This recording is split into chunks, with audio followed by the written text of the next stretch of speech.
Tabasco Talks here with EddieFNdiaz. What the fuck is up, man? How you doing? Man, I'm chilling, bro. How are you, man? I'm good. Shit, out here, doing little interviews. Some of the coolest people I've met, some of the cool people I met. Yeah, you got a nice setup too, man. You got the whole fucking widescreen TV and everything. Got the bitches to the left. There's so many, bro. I had to fucking bump shoulders with them. Squeeze through. Like, yo, where your clothes at? I came in with a shirt. I don't know where it's at. It's just gone now. So they just yanked that shit off. Shit. So, bro, what fucking inspired you to do comedy? Damn. So I always liked fucking. I don't know, man. I did it one time. Someone told me I do stand up. Like just told you, like, yo, come with me, do some stand up. That was it. Before that, I did improv, which is another form of comedy. But that was just because, I want to play and have fun and be funnier. I guess really, I had a YouTube channel, and at the time, I was like, I'm not funny enough. I don't think I'm hilarious. So I was like, I'm gonna practice. I'm gonna try to be funnier. And yeah, man, blow and behold. Because that's what you wanted. You wanted to even you could sit there and lie to yourself like, yeah, it's just funny. Yeah. But no, like you took who inspired you to like be more funny? Like who's your comedy inspiration?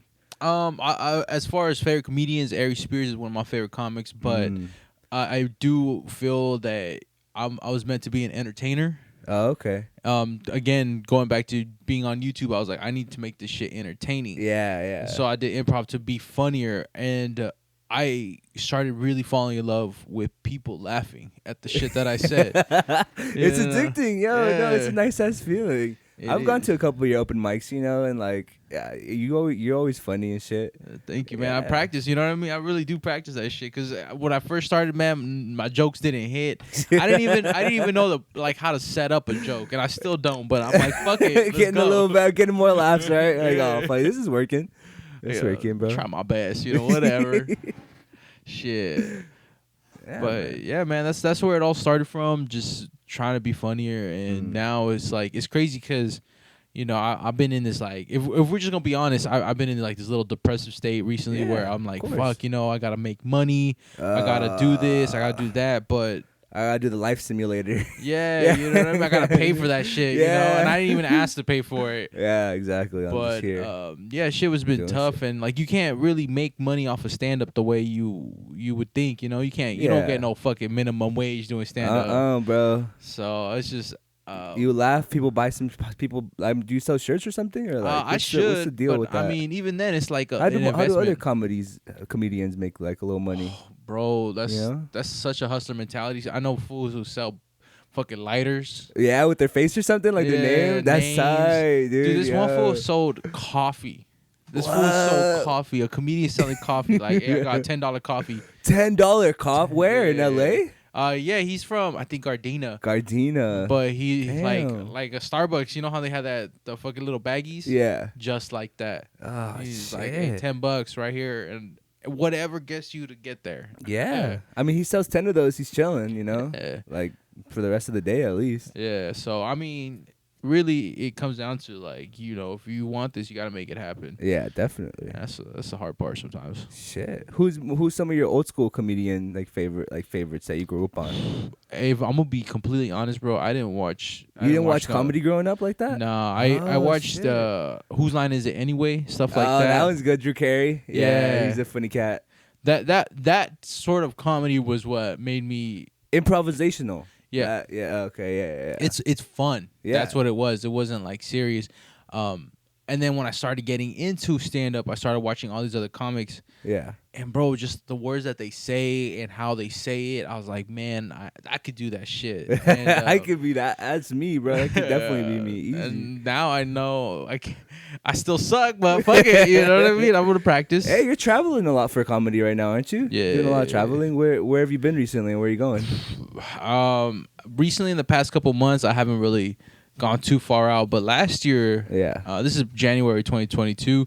In 2021, I went to like 5 or 6 different states. Damn. Yeah. Last year? Yeah, last year. Oh, shit. I went to a bunch of places. I'm going to Chicago in a couple weeks. Chi-Town, watch out. You heard it here first. Tabasco Talks. Hey, you better make sure you guys follow Tabasco Talks, man, because this is where you get the first info. That info, man. The scoop right here. Shit.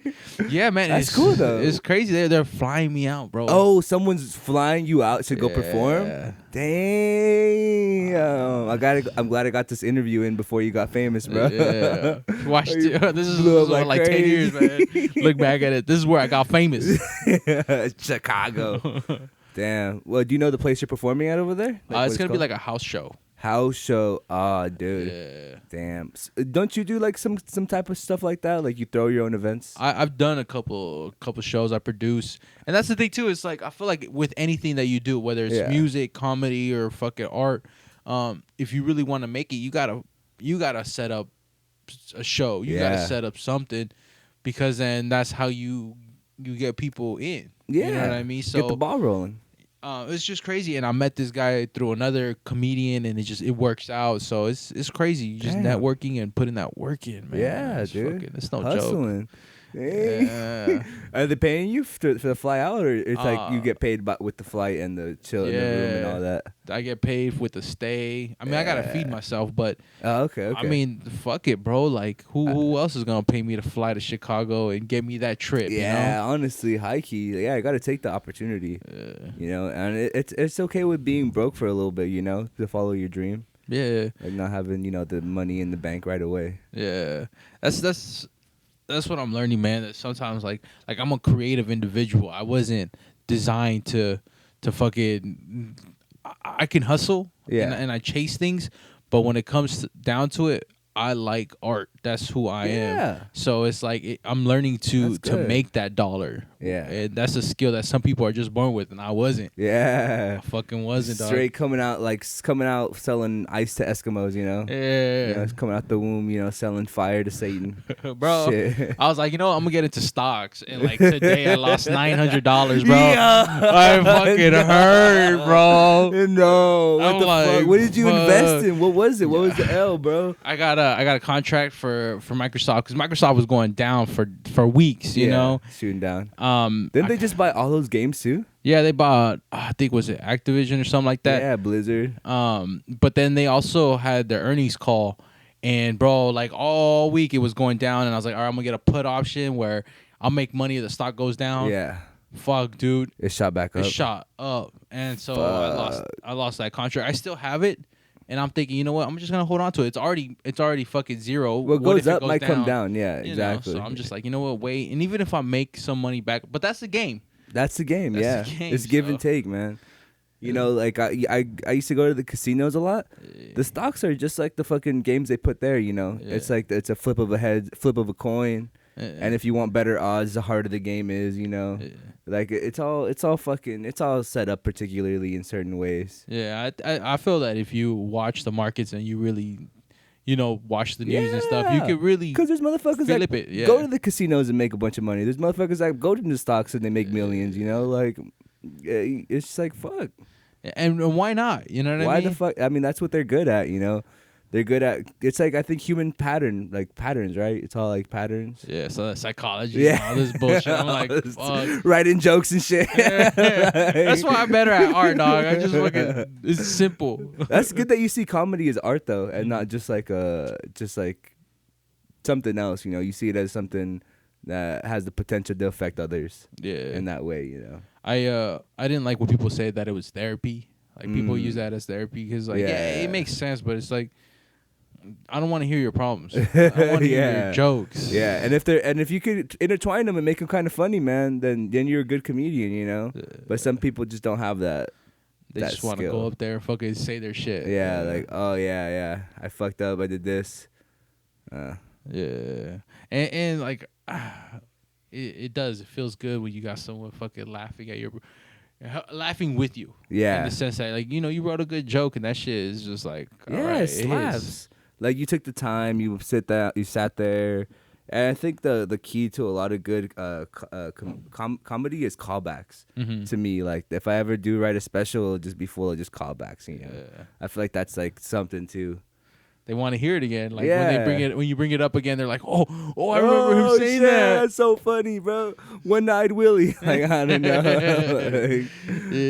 People love this shit. Yeah. Man. And it's cool, man. Because just like with art, you know, it takes practice, it takes execution, it takes timing, you know. Yeah. Especially like understanding that this isn't an overnight. You'll never be an overnight success. Oh, no. And if you are, you don't want that like YouTube clip of something super embarrassing. Yeah, it's just like fuck. And then if you do become an overnight success, that's a lot of pressure that you have to keep up. And if you don't fucking hold to your standard or these people's standards, you fucking drop. Yup. So it's a 22-edged sword, I guess, whatever it's called. Yeah, two-edged sword. Yeah. You know, you swing it and then someone bounces it back and it gets stuck in you shit, you know? Like, shit, dude. It's tough, man. So how have you seen your fucking life change? How you started comedy like not like recently, right? Almost like a couple like more than 5-6 years ago. Like stand up, like actual stand up. Actual stand up, it's been like 2 years? 3 years. Improv been like 5 years. You've grown a lot in 2-3 years. Yeah. It's like damn nice. I mean, I've chased it, but hungry, man. You know, it's one of those things too where like you feel like sometimes you get better, and then you bomb so hard and you're like, fuck, I ain't shit, man. It's a humbling fucking experience. I'll say that. Yeah, definitely. Like even with music, sometimes I'll play shows, you know, and I thought I played a good song well, and somebody would be like, "I've heard you play it better before." Oh, and it's kind of like, oh yeah. All right, I'll take it with a grain of salt. I'll listen back to it, you know, see what it is, and if I still feel at the end like I liked it, then you know I just like it. Yeah. If I don't, then no. I like how you said that. Take it with a grain of salt, because sometimes you know certain people will hear something and it's just not what they like. Yeah, it's not what it's them. So it's like, all right, you know, it's true that you take it with a grain of salt. Yeah. Just like with jokes too, man. Sometimes we're like, oh, that shit wasn't funny. And you're like, bitch, that shit was hilarious. Shut the fuck up. That shit was funny, bro. Fuck you. You're not funny, dog. You know, I got about her sometimes. Like, yeah, I mean, yeah, bro. Like you're putting your art up there, shit. You know. You know, as a comedian, do you ever feel like you kind of have like a responsibility to kind of make people smarter with your jokes? Like, kind of put people like try to like not necessarily get political, but maybe just point at a flaw of something in society. Do you ever try to do? Do you ever? I'm not there. I don't think that. I think in my stand up, I try to definitely entertain. That's my goal. I want to entertain you. I want you to forget your problems. Be a little fun. Yeah, be funny. You know, funny definitely just like, you know, if you had a bad day and I do a 5-minute set, those 5 minutes. That's all you think about. You having fun. Like, laugh at me. Fuck yeah. Healer type shit. That's what it is. I want to be a healer, and I use fucking comedy to heal people. Yeah. But definitely, I know people that do that want to teach through their comedy. I'm not. Yeah, like that Dave smart. Chappelle, fucking like what's his name? Chris Rock, Childish Gambino, fucking, you know. You could tell these motherfuckers are smart too. Yeah, when they're talking, they talk and stuff, you can tell. I'm not that, dog. They're acting like foolish. Kevin Hart too. Sometimes, like he'll bring up some shit and just point flaws at it, you know. Especially when you say Chris Rock, I've seen a couple of his bits and stuff, and you know, he explains his environment in a way where it's very telling and it's detailed and it shows his world, and that to me takes a lot of fucking skill. Yeah, a lot of he tells it how it is, and yeah, I guess, you know, it's a learning. It teaches his audience a little bit about his environment and the environment of a lot of people. He made it out, you know. Yeah. Shit. I think Richard Pryor is a great example. Richard Pryor, yeah. He came from some shit. Yeah. He really. I actually don't know his backstory. Do you know? Yeah. So I might be wrong on some of this, but I know that his family, his dad was a pimp, his mom was a prostitute, his grandma was a prostitute. Shit. So he's seen shit. He was born to pimping. He was born into, and then like people would roast him and really like talk shit on him. Damn. Because if you think about it, his mom is a prostitute. Like, I fucked your mom yesterday. Yeah. By the way, you know, imagine that shit. Imagine going to school and they say that, hey man, your mom was cheap tonight. She got me on the 5-for-1. Yeah. You know, like whatever it was, and it's like shit, man. It probably would. They didn't even have phones back then, so everything was word of mouth too. So it's like, yeah. And that's crazy, you know. And two, he tried to do clean jokes, and they say that he got some success, but it wasn't what he wanted. Yeah. And then once he started going into his natural self and nice. Just being real with himself, it changed everything. So this is who I am. Yeah. This is what I've seen, you know, and this is funny to me. Yeah. Yeah, shit. It's a healing thing too, man. I guess it is somewhat a fucking therapy session. I hate to fucking say it, but it is, bro. Yo. Fuck. Yeah, I mean, like, you know, it's just any art I feel is kind of therapeutic, you know. Like you could be singing, you could be painting. It just lets out a primal thing from your inside, you know. Yeah, it's just funny. Creating, man, that's something that I learned yesterday, man. I go through my little depression. I was like, I'm creating makes me feel productive in life, you know. I made this stupid little Instagram video, and I spent maybe like less than an hour making it, but it was like I did something. You know, fuck it. Like if the rest of the day doesn't go right, I did that. Yeah. And that's what I realized. Like, that's who I am. I need to like just create. Just do something. Just even if it's something that I'm not gonna necessarily keep talking about forever. Just make something for today.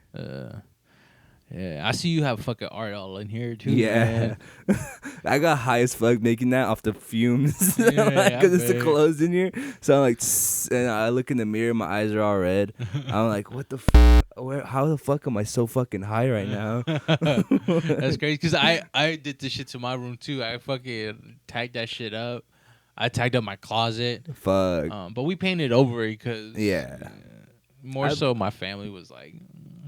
I had like grandparents sleep in my room and stuff sometimes, and it wasn't it. Yeah, my mom I guess was a little embarrassed, which is I get it, but that's fuck it, normal. I'm artistic, so fuck it. Fuck your feelings. Yeah, I wanted to paint it over too, but then I set up the desks, and now I'm like, fuck, I gotta take out the desk, paint the motherfucker. Like damn. It's fucking dope, man. Fuck it. You know what I mean? Fuck it. It's art, man. It's your art. I'm honestly keeping that until I get some oil paints. Mm-hmm. It's a big ass piece of like window. I'm just gonna paint on it. It's like a little painting. I feel like that'd be cool. So I can see you're artistic as well. Yeah. Yeah. You got fucking a whole setup for music and music. I see your paints right here. It's like that shit is crazy, man. Yeah, man. I love art. You know, I feel like I wouldn't. You know, I probably went through a depressive state maybe like the past like 3 years, you know, like fucking, you know, girlfriend and I break up. She starts fucking like one of my friends, you know. I take it more personally than I should, honestly, too. Then more so than I should. Like looking back, you know, I was hurt. I think I was taking acid maybe like once a week, twice a week at least, 3 tabs a time. Damn. Getting high. I actually have like a bag of acid stuck in my keyboard. No fucking Yeah, I stashed it to take it to Mexico. And then I got there and I'm like, I don't even feel like doing this right now. And I had to smuggle it back over here. That's crazy. I'm like, bro, I'm going to get caught like on some stupid shit. Like, no. You know, but definitely getting in touch with my art, getting not only rapping, but starting to play guitar again, playing pianos. You know, setting my shit up. It really, you know, pushed me. Just like, you know, maybe you with going from improv to stand up, you know, to unformatted to a little more cohesive. I think a good way to put it too is like you went from the piano to the guitar. Yeah. Different instruments, same outcome. It's music, you know. Yeah. So. Yeah, exactly. It's still comedy. It's still art. Yeah, you know, definitely. Oh, that's crazy, man. You got me thinking about acid, bro. That's my favorite fucking drug, bro. You got any crazy stories? Yeah, I went and did some acid in San Francisco with some comics. Damn. Yeah, bro. And I had like 3 or 4 tabs, and I just like for like 2 days straight, I was on acid, and like the comics were like, "Are you sure, man? Are you sure?" And I'm like, acid is not that fucking crazy. You know what I mean? You'll be high a long time. Yeah. You'll be high all fucking day, but you're not gonna be tweaking. Exactly. Yeah. You're not out there looking stupid. Like we went to that big ass park, and I was just looking at all the fucking trees, and it was like a strong ass edible, and they're like Dolores Park. Dolores Park? I'm not sure, but it was like the big fucking park. Golden Gate Park. Yeah. And we went to like Winnie the Pooh spot. We were just fucking tripping out, and Did you do the show high? Yeah, I did a set high, and I did all right. I think that when I'm sober, mostly too when I'm faded. When I'm faded, I have a good time. As long as I have a good time, the show's a good time. But if I start having a little bit of anxiety, I get up there and you're like, you start tripping balls. Did someone just stand up and is someone walking around? did you guys not hear that joke? Not here. That was funny, right? you go take a seat on the crowd. Like, who's this guy? That shit was hilarious. I start clapping at my own jokes. Fuck it. But no, man, that shit is wild, dude. I fucking love acid, man. That's just a good ass time. High key, yeah. That and then the shrooms, weed is definitely a love, but it does just fucking, man, acid you just chirp, man. You fucking feel good. I do like seeing visuals. The visuals. The first time I saw visuals, I think it was on shrooms, and the room was breathing, and I was like, "Fuck, these are some good shit." Like, this is some good shit. Like, fuck, I'm high. The first time I did acid, I was there was a bed, and I was fucking, like you said, breathing, and I looked at the bed, and the way the blanket was set up, it was like squares and just like this soft design. Oh, okay. But I put my hand in the blanket, and I just like fell through the blanket, and I loved that feeling. Fuck, that feeling falling. Of like you don't get that feeling from touching stuff. You know what I mean? No, yeah. You when you're sober, you don't have that perception, but when you're on that acid and things are warping and stuff, it's like that's cool. Yeah, because I mean, essentially everything in the world is a reflection. Nothing, everything. Our brain processes everything. Like this could be, a different color than we actually see. Yeah. So what's to say like the feeling on acid is any more accurate than what we feel right now? Yeah. Yeah. And it's just kind of, it is valid. Yeah. Being high as fuck and seeing things a little different, it is valid. I love to. My favorite thing to do on acid sounds lame, but I would love to watch movies. Yeah. I'd sit there for probably 7 hours just watching 3-4 movies. Yeah. And I'm just like, fuck. Like, this one was really good. I got really into it. This one was really bad. It was cool. Shit, It's a fucking good time. I remember too on shrooms. The first time I saw a movie on some good shrooms, all the actors looked like they were pastel. And I was like, that's fucking cool. What man. The hell? What movie was it? It was this one with Zac Efron, and he was a DJ. Zac Efron's a DJ. Yo, I have not seen that. Yeah, he fucking he meets another DJ, and he supposedly leaves his friends behind, and then becomes this really famous DJ. Oh shit, sounds interesting. It's a good fucking movie, but I just remember watching it and their faces were I don't know, so it looked like anime a little bit. Yeah, they're just really white. Just fucking, just everything. There was no shape. There was shape, but there was just no super hard detail. It was just kind of 2D and just I fucking love it, man. What the hell? Yeah, I fucking love the visuals, bro. Not so much the spiritual shit. I don't need to get spiritual. I just want to have fun. I like that. I'm here for the spiritual shit. The fun is a nice plus. Mm-hmm. I don't like to feel my anxiety. It's scary, honestly. Sometimes you feel this pressure out of nowhere, and it just freaks you out. Wants to make you stop fucking with the spiritual shit. Yeah, it's because it's scary, Yeah, not a fan. Fuck it. Keep the angels. So, where do you hope to be maybe in the next 3 years, even with your comedy? Where do you see yourself going? Completely best case scenario. Fuck it, just traveling. Just traveling, dude. That's nice. That's a really good answer. Traveling, I told myself, I want my stand up to pay for me to travel, and it's kind of getting there.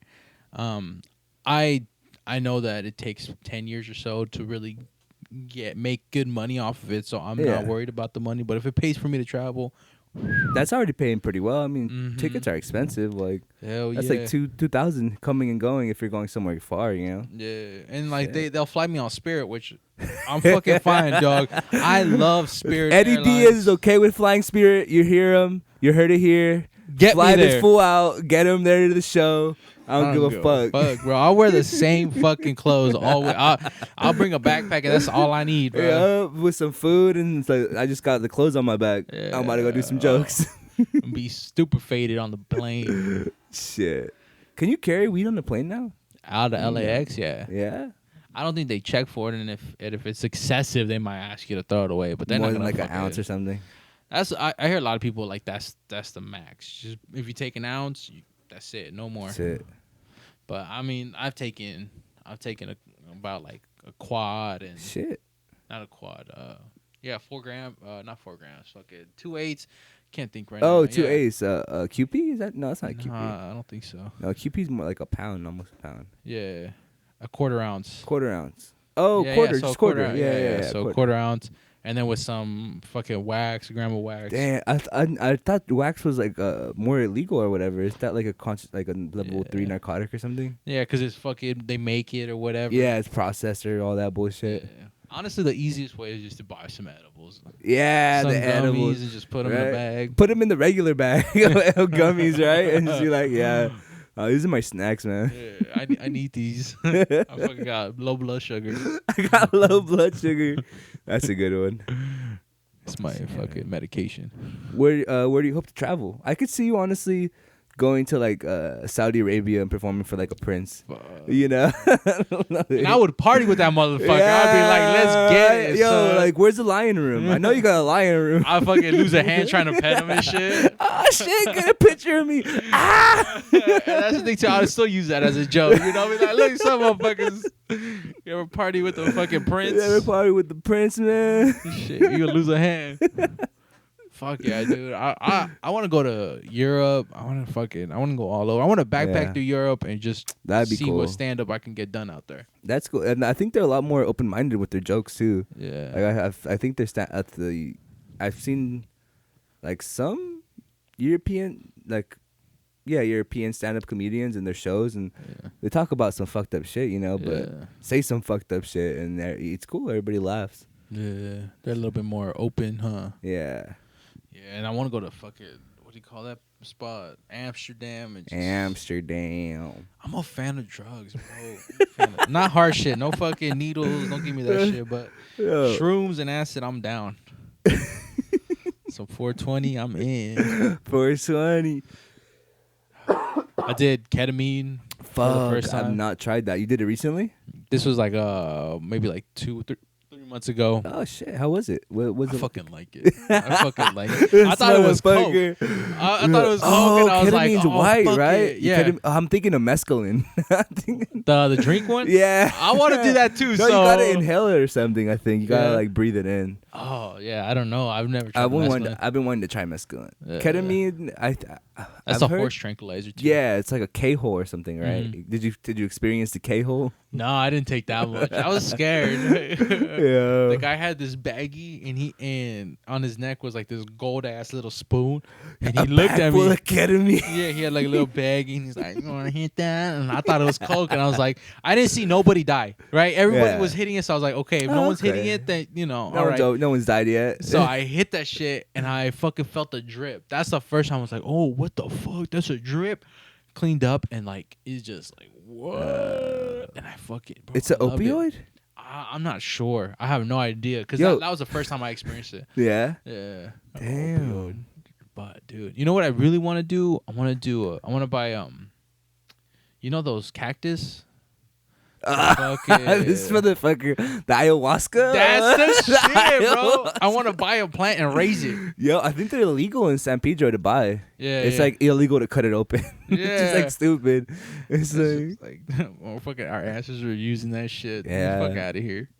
For healing stuff, you know, someone was like probably shell shocked, probably got traumatized from like a village war or something. Like, yo, let's trip out. Take this shit. Yeah. And two, you know, there's nothing wrong with having fun. So I'm pretty sure these fuckers were like, hey, we're bored. On the good night, right? Yeah, let's just go trip. You know? Shit. Peyote, too. Yeah. All that stuff, man. Have you ever done the water tank deprivation? Nah. No, I haven't either. I feel like you're someone that would have tried it. Yeah. I could see that, That's where they shut you, huh? They shut you in a box and you have to float. Yeah, like it's a big. They fill it with Epsom salt. I have a bag of Epsom salt, literally, and that keeps your body above the water. Oh shit. Yeah, it keeps you buoyant, so you don't drown. But like they say, like 5 minutes in, you can't tell the difference between your water and your body. What? Like all your senses like are trying to like reset your body. Damn, it's a big ass trip. I believe that. That shit sounds like fun, bro. In high school, my homegirl, she said she found one on Craigslist, and it was literally some dude with a bathtub, and he's like, "Okay, yeah, you can hop in now," and then just puts like a thing over her, and she was skeptical at first, but that like she started feeling all those effects, like, and just some guy like DIY, like it's just interesting, you know. Damn, that's funny that you say DIY. Yeah. That shit is like a lot of people fucking. I like DIY. People fucking making that shit happen for themselves. Yeah, doing that shit, bro. You know. Fuck yeah. Damn. Yeah, drugs. If anybody wants to do some drugs, let me know. I'm up for it. Chicago coming up next. Let's go see what Chicago cocaine look like. Shit, what is Chicago famous for? Like. They got jokes. They got food. The food. They got a lot of violence apparently. Yeah, a lot of. Oh yeah. A lot of gang shit. I heard over there it's like gangs next to mansions. Yeah. Nice fucking buildings, and then you go down the street. But I guess that's also like Long Beach too. You know what I mean? Because Long Beach, I got some nice Bixby knows, yeah. Then you go down to Anaheim. Shit. As soon as you pass the railroad tracks, you hit a fucking project. Oh shit. Nah, I ain't trying to pick up right now. Hey, honey, you want? No, I don't know why I put an Asian accent, but sorry for the racism, but I'm not. You gotta go. Have you seen those videos? like the white lady just screaming, "You gotta go." Fucking Karen out. Yeah, bro, that's just wild, man.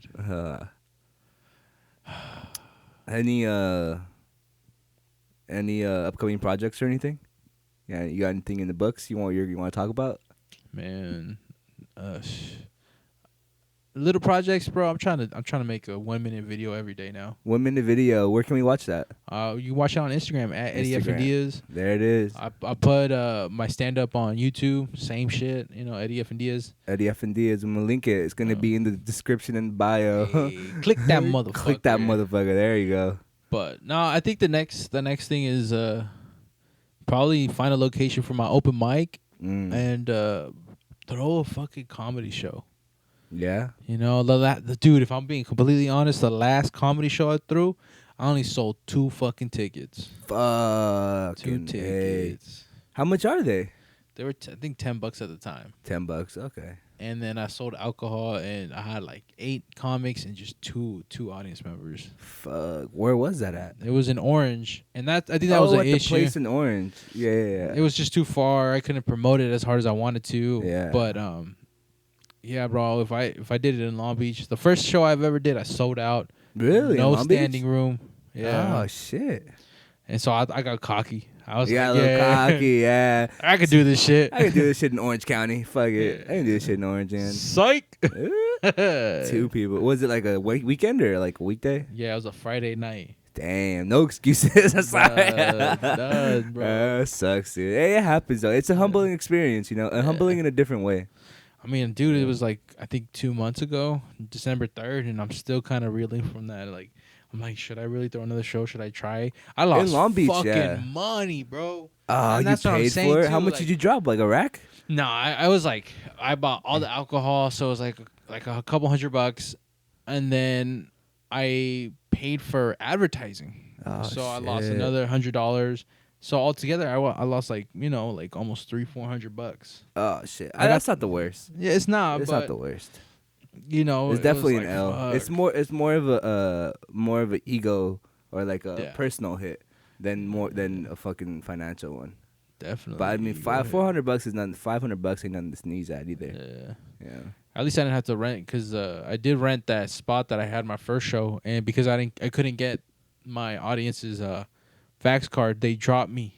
What? Yeah, they dropped all. They were like, we're canceling the venue. You can't come. What? And I had already paid for all this advertisement. I had all this. I was ready to go. I had alcohol already. And that was in Long Beach? Yeah. Where? This was on, I think. Okay, so it was on Broadway and I think Linden. Broadway and like a coffee shop or something?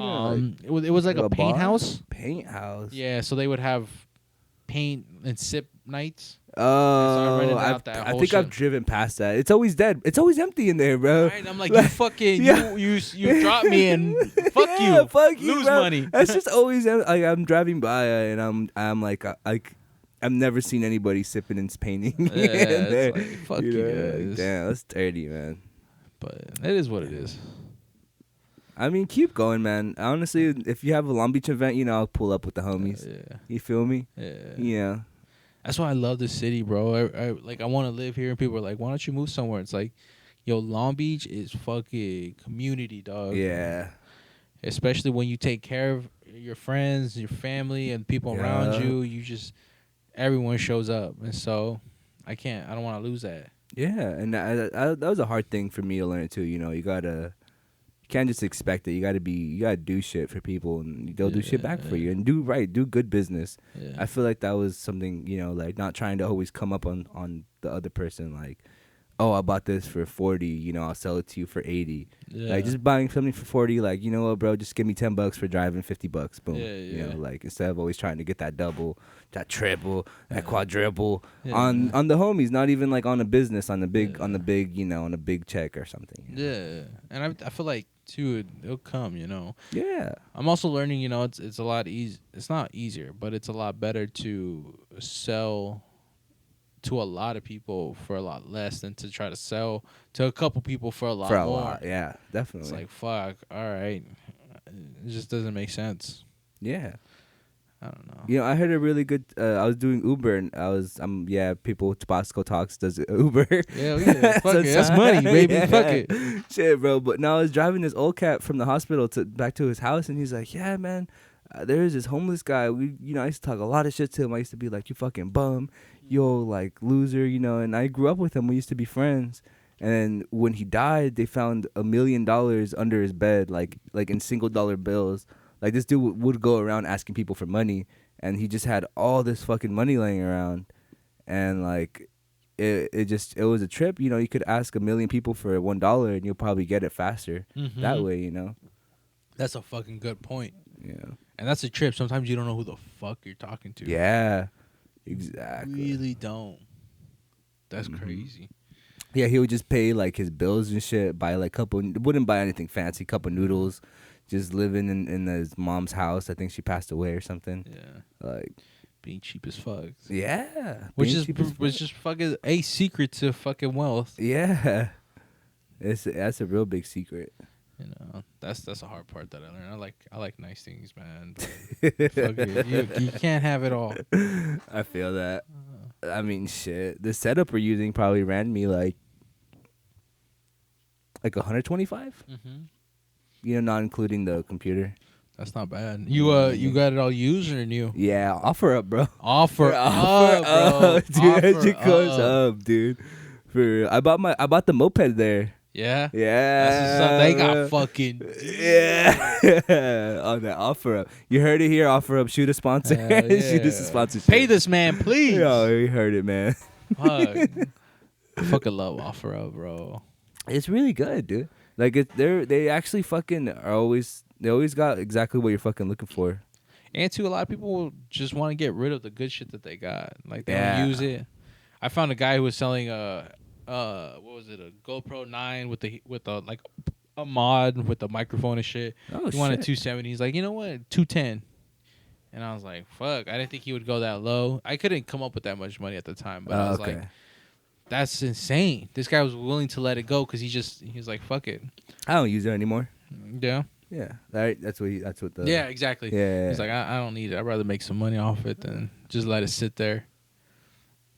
What was the first fucking moment you realized you're gonna be like, fuck, you know what? I'm gonna be a stand-up comedian. Damn. When was that? The biggest moment that I felt that, I did a backyard show. It was like a celebration mic, an open mic. It ended up turning fucking like 60 people started coming out. A gang of motherfucking people came out, and we got 3 minutes, and that was it. And 3 minutes is hard. You gotta fucking be on it. And I went on stage, and there was like this rowdy crowd that was just being loud. And I were they talking shit about the comics? No, they were just being drunk and having a good time. That's how I saw it. They were having a good time. Yeah, so that's a good way to look at it. I was like, all right, you know what? I'm gonna have a good time with them. So I started off with them, and then I just got into my jokes, and I had the whole fucking place just dying. And, and then I got off the stage, and all the homies were like, dude, you fucking killed it. And that feeling, seeing people lose it. Like, there was one girl who didn't want to laugh at one of my jokes, and I broke her. I was talking about my dead grandpa and his and him losing his legs, and I really had good jokes for it. And she lost it, and I was like, "Fuck, you know what? I can do this. I can break people." Yeah, dude. It's a good feeling, man. It's a great feeling. You know, that's all. It's almost like reading someone's poker face. Yeah. You know, breaking like being able to do a tell, like, oh, they made this makes them laugh. Da, da, da, da. Yeah, that's cool, man. It's a good feeling. How long ago was that? This was I want to say maybe last year. Last year. 6 months. Nice. Yeah, it's I don't say I always do well. I bomb a lot, but I do well. Like I'm able to entertain, but it's very rare where you blow the whole room up. Yeah. And it was one of those moments, and I had only done it for like a year and a half. So the fact that I was able to do that around other comics who had been doing it for years. That's beautiful, dude. It really put you. It really showed you not only that you told yourself I can do it all this time, and then now you're here and you're doing it. You know, like you put yourself in that position. I proved to myself and everyone like I meant for this shit. Yeah. And so after that, that was the moment I was like, all right, I'm a comedian. I'm a comedian. I'm a funny guy, bro. I even put on my fucking resume, dog. That's the first thing I put. Work history, whatever. Comedian. Call my references, bitch. I dare you. Come at me. And I was talking to Tabasco earlier about how I applied for this job where I'm just driving around a fucking train for little kids. And I told the guy, like, I'm a comedian first and foremost. And he was like, oh, that's great. Maybe you can entertain all these kids and stuff. And I was just like, that sounds like fun. Santa isn't real. God is a lie. He's right here underneath this fucking railroad track right now. That's right. That's right. Fucking get twisted. That's cool though. Shit. Yeah, man. Fuck it, bro. Fuck it. Just go for it, right? Yeah. What was the driving factor that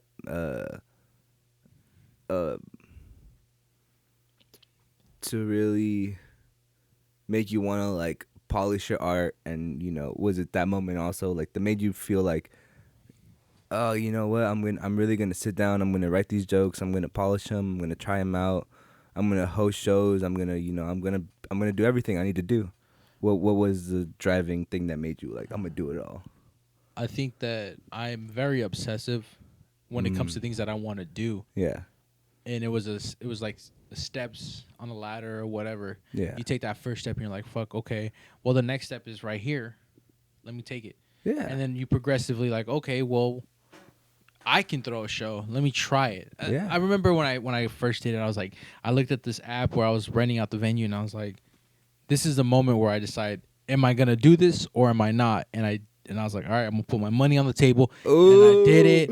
And I was like, that's all it takes, bro. That's all it takes is you doing it. And once you realize that, then it's like, all right, well, you know what? I made them laugh, but I want to make them fucking cry laughing. So let me work on these jokes. Let me figure this shit out. Yeah. Yo, when you're passionate about something, you don't stop. Yeah, you don't stop. You know, so it's like, all right, let me get better at this. Even when you want to too, and you're like, fuck, it's just stressing me out so much. I want to stop, but then you just fall in love with it again. Yeah. Shit, Especially like when it comes to making videos, I stopped making YouTube videos there's times where I stop for like months, but in the end, when I found myself making a video and like I have a lot of fun doing it, so I get back into it. And yeah, you're right, man. When you find something that you absolutely love doing, you will never stop. You might take a break, but you ain't ever gonna stop. That's true. Yeah, that's true as fuck. What do you do for yourself to help you kind of find like a center? Like, what do you do to send like kind of like I know a lot of stand-up comedians, like they'll drink a lot, they'll party a lot, you know, and that'll be their source of their like comedy, you know, their adventures. Where do you feel like you find your source like for your comedy? Talk about your life or just things you see. Yeah, I try to, talk about the shit around me, my life mostly, my family. Yeah. I think that if I'm being real, stand up and comedy in general is what made me go outside of my box. Because in order to really create jokes and material, you got to go out there and let that material come to you. I would assume it would be the same for musicians. Like if you sit in your room all day, you can probably make music. But sometimes if you go outside, you find inspiration. Or if you go to another country, another city, you hear noises and you're like, oh, fuck, what's that noise?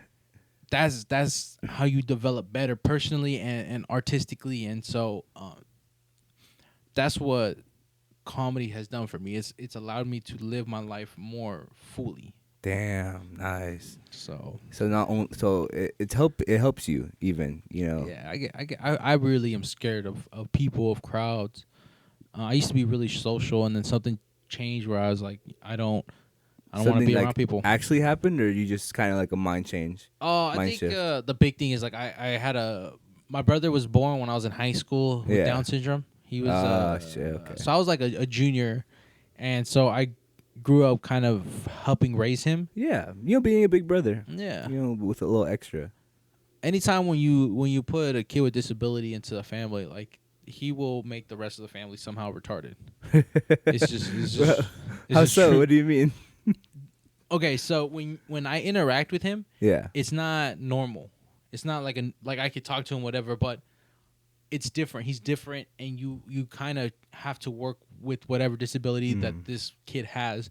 And so, living with him and going and spending so much time with him, I kind of got a little retarded. I social cues went out the window. You learn, you lose certain fucking words. You're just different. And so as I started coming out more and doing all that, like I realized like, fuck, like the way I talk is different. The way I communicate is different. Also, I'm a lot more patient because of him. I'm also more open. Like I'm like, people are people. You can't change them. Yeah. 100%. So I'm like, it'll be you, bitch. I don't give a fuck. I don't give a fuck. Do you? You want to do that line of coke? Do it. Do it. Yeah. Shit, I don't give a fuck. So it's weird, man. It's weird. Yeah. That's real. I've never even thought of something like that way. Like that's such an interesting thing. It changed everything, man.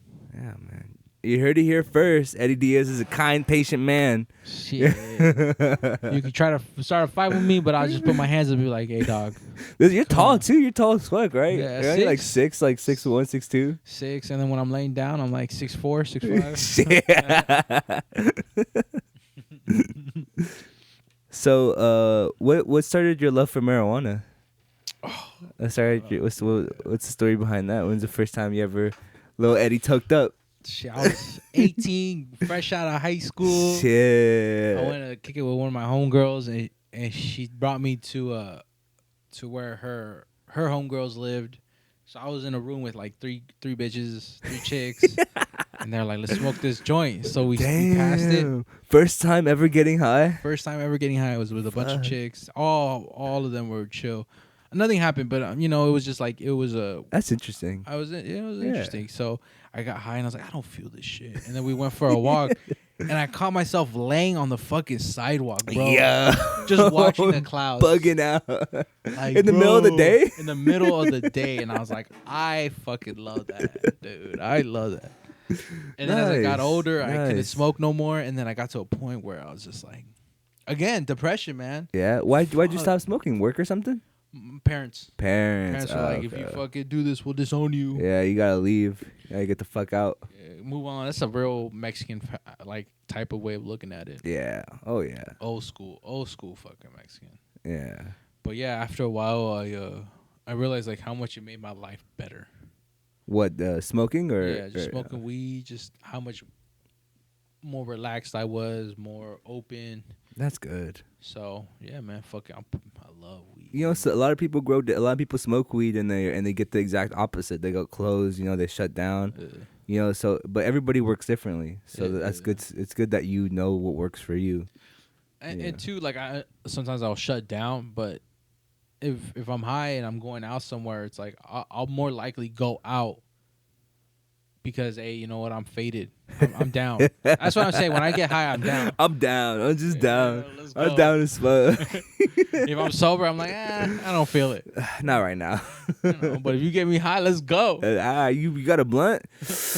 I'm pulling up. Take me wherever you want to go. Do whatever you want to me. Shit, man. I love that shit, man. Where have you traveled recently? I know you went to Louisiana. Louisiana, Michigan. I've been to Kentucky. Shit. Yeah, I went to fucking Arizona. What? Atlanta. Oh, you went to Hotlanta? Hotlanta. If you have a chance, go to Atlanta. Go to Damn. Atlanta. If you have a chance, go to New Orleans. I want to go to New Orleans. New Orleans, yeah, for sure. If you're a drinker, New Orleans. Oh yeah, I love the whiskey. Yeah, I love that. You get litty titty. Yeah. Yeah. Have you ever gone while the parade was it? Not the Mardi Gras parade, but Mardi Gras. Yeah, they definitely had a parade going on. I guess supposedly you can start a parade, yeah, for $500 or something, right? Yeah. So people were throwing one down, and it was like it was cool. And it was cool, man. Like there's a lot of history to it. Oh, I remember when we went, our Uber driver took us off course and was like, I'm gonna tell you guys some history. And he was like, this is where the slaves were at right here. It was a black dude, dog, letting us in. Let's go. He was like, this is where the slaves were at, and then over here is the rich houses. So the white man would come over here, have sex with all these black girls, and that's where Creole came from. And he was like, this is where Creole came from. Because Creole is a Louisiana thing. Yeah, it's Creoles. like French and all these different stuff, and that's where it all started. And that's crazy. That's insane. Yeah, that's a blessing, bro. He's just like, I'm gonna let these guys know. Yeah. You know, shit that people pay money for. Yeah, got it to go know. Drive. Yeah, literally. I'm gonna teach. What? Like I thought he was gonna, say like, this is where you learn to get the fuck out my car and get robbed. Yeah. Like. But now he's like, this is where you fucking learn some deep history. Yeah, some real history. The shit you're not gonna read in the textbooks. Hell no, bro. They ain't gonna tell you shit. I don't think I've ever seen the word Creole in the fucking history in any of my textbooks. Or fucking where they come from or anything. Yeah. Honestly. Literally. Or, there's fuck oppression, man. Like, they'll say it's not there, but it's just so obvious. Yeah. It's like, I don't know. It's like a slap in the face. Yeah. Especially, too, like, learning that I'm, being Mexican, you learn that, there's indigenous blood in your. Oh, yeah. A lot. A lot. You don't learn that. Yeah. And growing up, I always felt that. And then it wasn't until I got older where I was like, and learned on my own, like, oh shit, this is where my blood comes from. I'm fucking mixed as fuck. Oh but shit! You took like a DNA test or something, or no? I looked at my family, and like my grandma's my abuelita is is like really, really white, really Spanish. Oh, shit. Talking to my family, they're like, yeah, they come from a wealthy family of landowners. Oh, shit. And if you come from a wealthy family of landowners, like that's because they had money and they're from Spain. You know what I mean? Oh, yeah, they came from Spain to Mexico. Yeah. And they made their own little towns and shit. Yeah. And then my grandfather that married to her, he was very poor. He was a village boy. Oh, shit. You know, so it's like like a love story almost. Yeah. Damn. How do you think he pulled there? I don't know, my grandpa was a G, bro.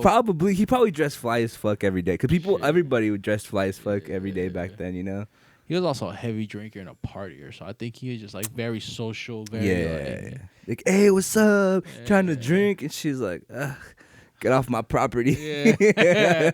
He just kept coming back. Yeah, because that's how it was back then too. I know my grandpa fucking picked up my grandma like on a horse, threw over and just kind of dipped out. That's wild. And then like a few like hours, no, I think like a little while later he came back and then he was like, hey, yeah, you know, I want to marry her. Damn. Like to I guess my great grandpa. You know, like just like that. Just like that, yeah. And it's crazy because those kind of relationships last. Yeah, I mean, the dude passed away when I was like 13, and they were already like 80 something, you know, together, like 50, 60 years. Came over here to America, you know, together. Like shit, people, we live in a time of fucking cheating, man. We live in a time of you know, not real relationships. Yeah. I also think that people are different now too. You know what I mean? Like, oh yeah. You got polygamy, astrology, whatever it is. Fucking people are down to have sex with other people. Yeah, like it's a lot more chill, you know. Yeah, I guess to each their own. I ain't a judger. Yeah, like I see good and bad things in both sides, you know. Yeah. Like, oh yeah. Like way more fun. Fuck yeah, probably like more like more people being open with, you know, interracial relationships also, I feel would be a thing. And but the destruction of the nuclear family, you know, like that will suck to go. Shit changed so much. Yeah, so fucking much. But you know what? How do you hope to see things change in like in just society the next 5 years? How do you hope to see things go? Society, fuck, bro. I wish people get paid more. Yeah. Oh, that's a good one. You know what do you mean by paid more? Like they lower the price to everything? That would be fucking amazing. Or people just get more money where everything keeps going up, or like where I'm at right now, 30 years old, and I can't even afford to move out. Bro, right? You gotta have what? You gotta get like 4 or 5 roommates.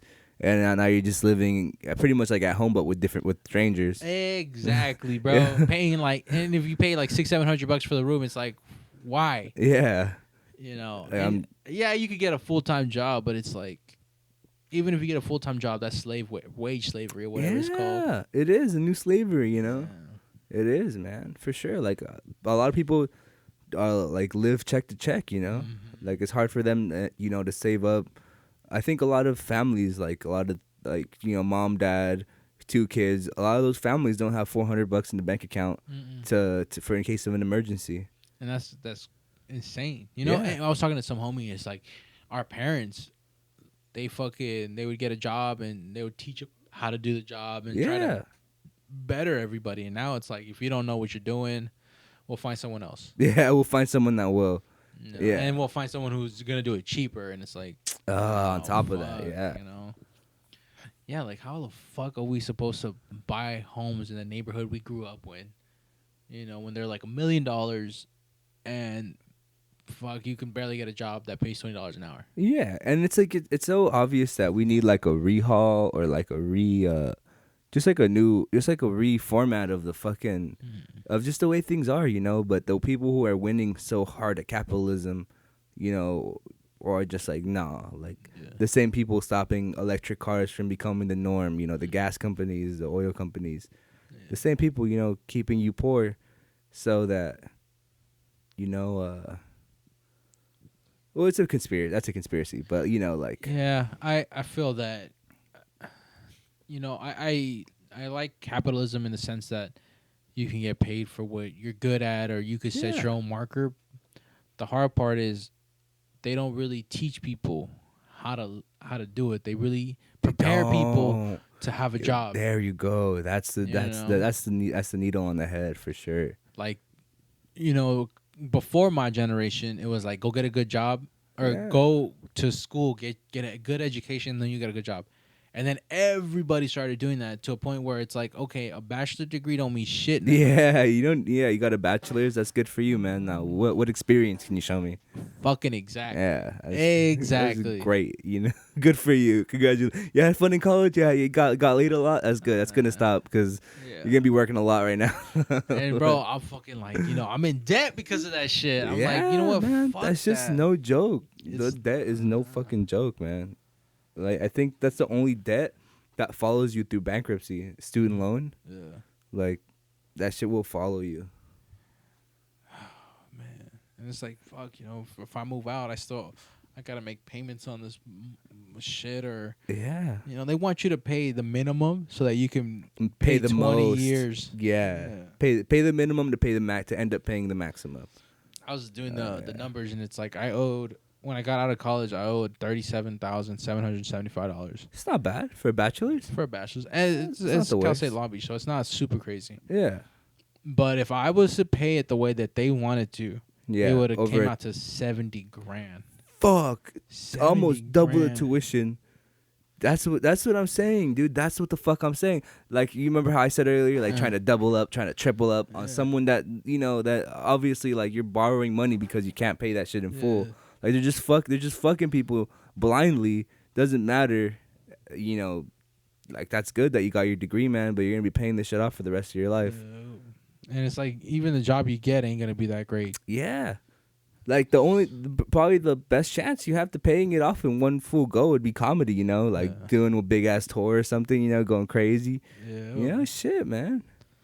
Yeah, man. That's the dream to fucking get paid good money, but as of right now, it's like that's the hardest thing is realizing like you're little.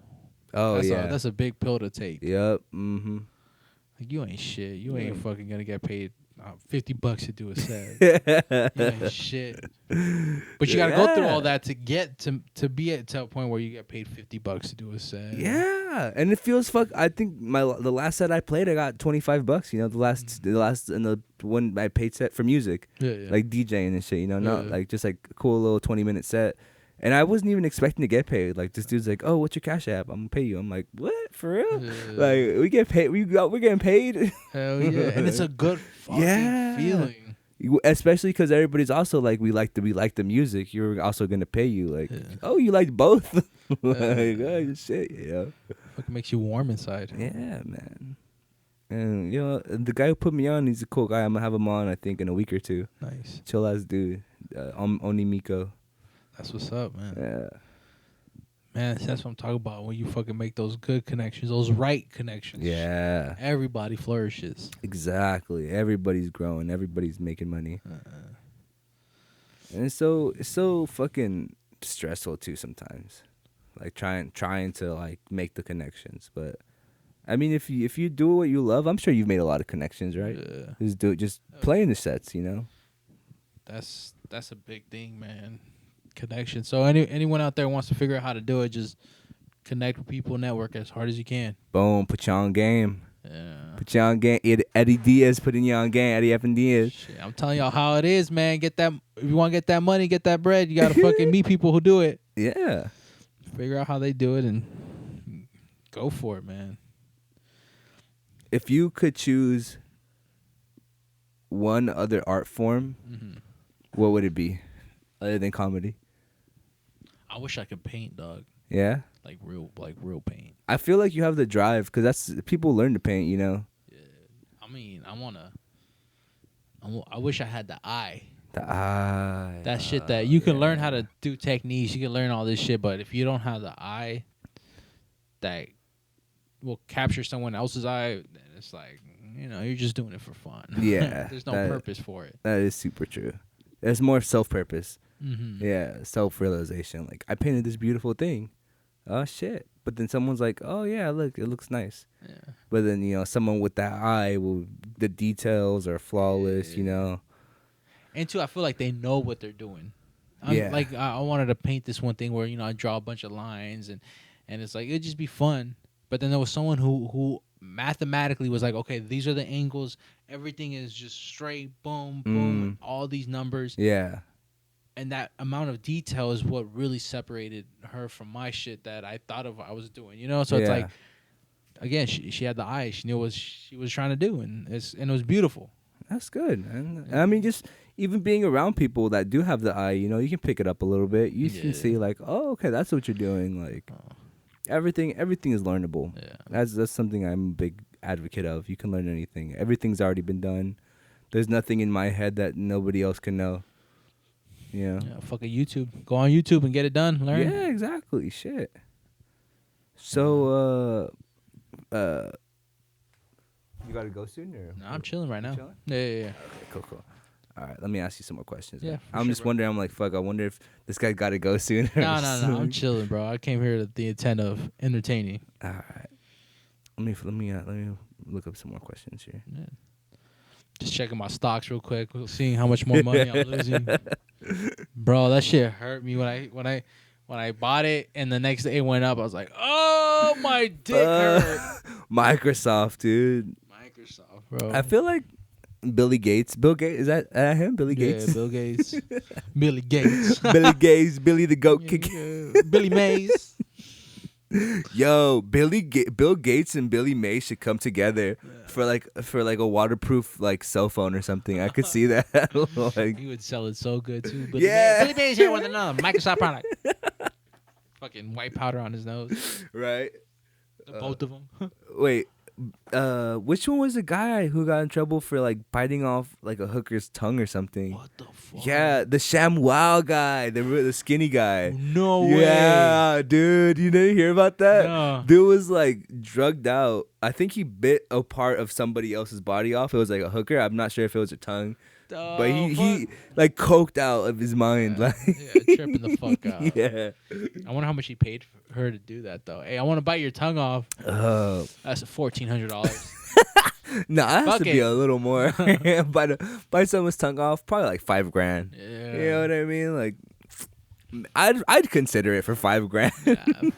If I'm hurting, you know, that's money, man. Oh yeah, got insurance. So, what kind of guides you when you're taking steps for your comedy? Like you're like you said, there's a ladder, right? Yeah. But what helps you recognize like this is the first step, this is the next step, instead of for maybe people in any art form that feel like they're stuck in square one, that they're stuck on that first step and they don't even, maybe they're on the second step and they don't even realize it, you know? So in terms of stand-up comedy for me, Yeah, it's really paying attention to my priorities. Like, what is it that I want to do? I'm trying to be on better stages, network with better people. And one of these examples was I went to a mic on Monday, and there was a lot of new cats who were there just to hang out and have a good time. And then I went to a second mic with people that have already been doing it for a long time. And yeah, they hung out, but the quality of the mic, the quality of the comedians was just so much better. And that's when I realized, like, you know, you'll come into a group and you'll outgrow them. you outgrow them. You know, that some people don't want to go to the top. Some people want to just come to have fun. That was one of my next questions. Like, do you ever get scared of making it to the top? You know, no. Like the anxiety for you personally.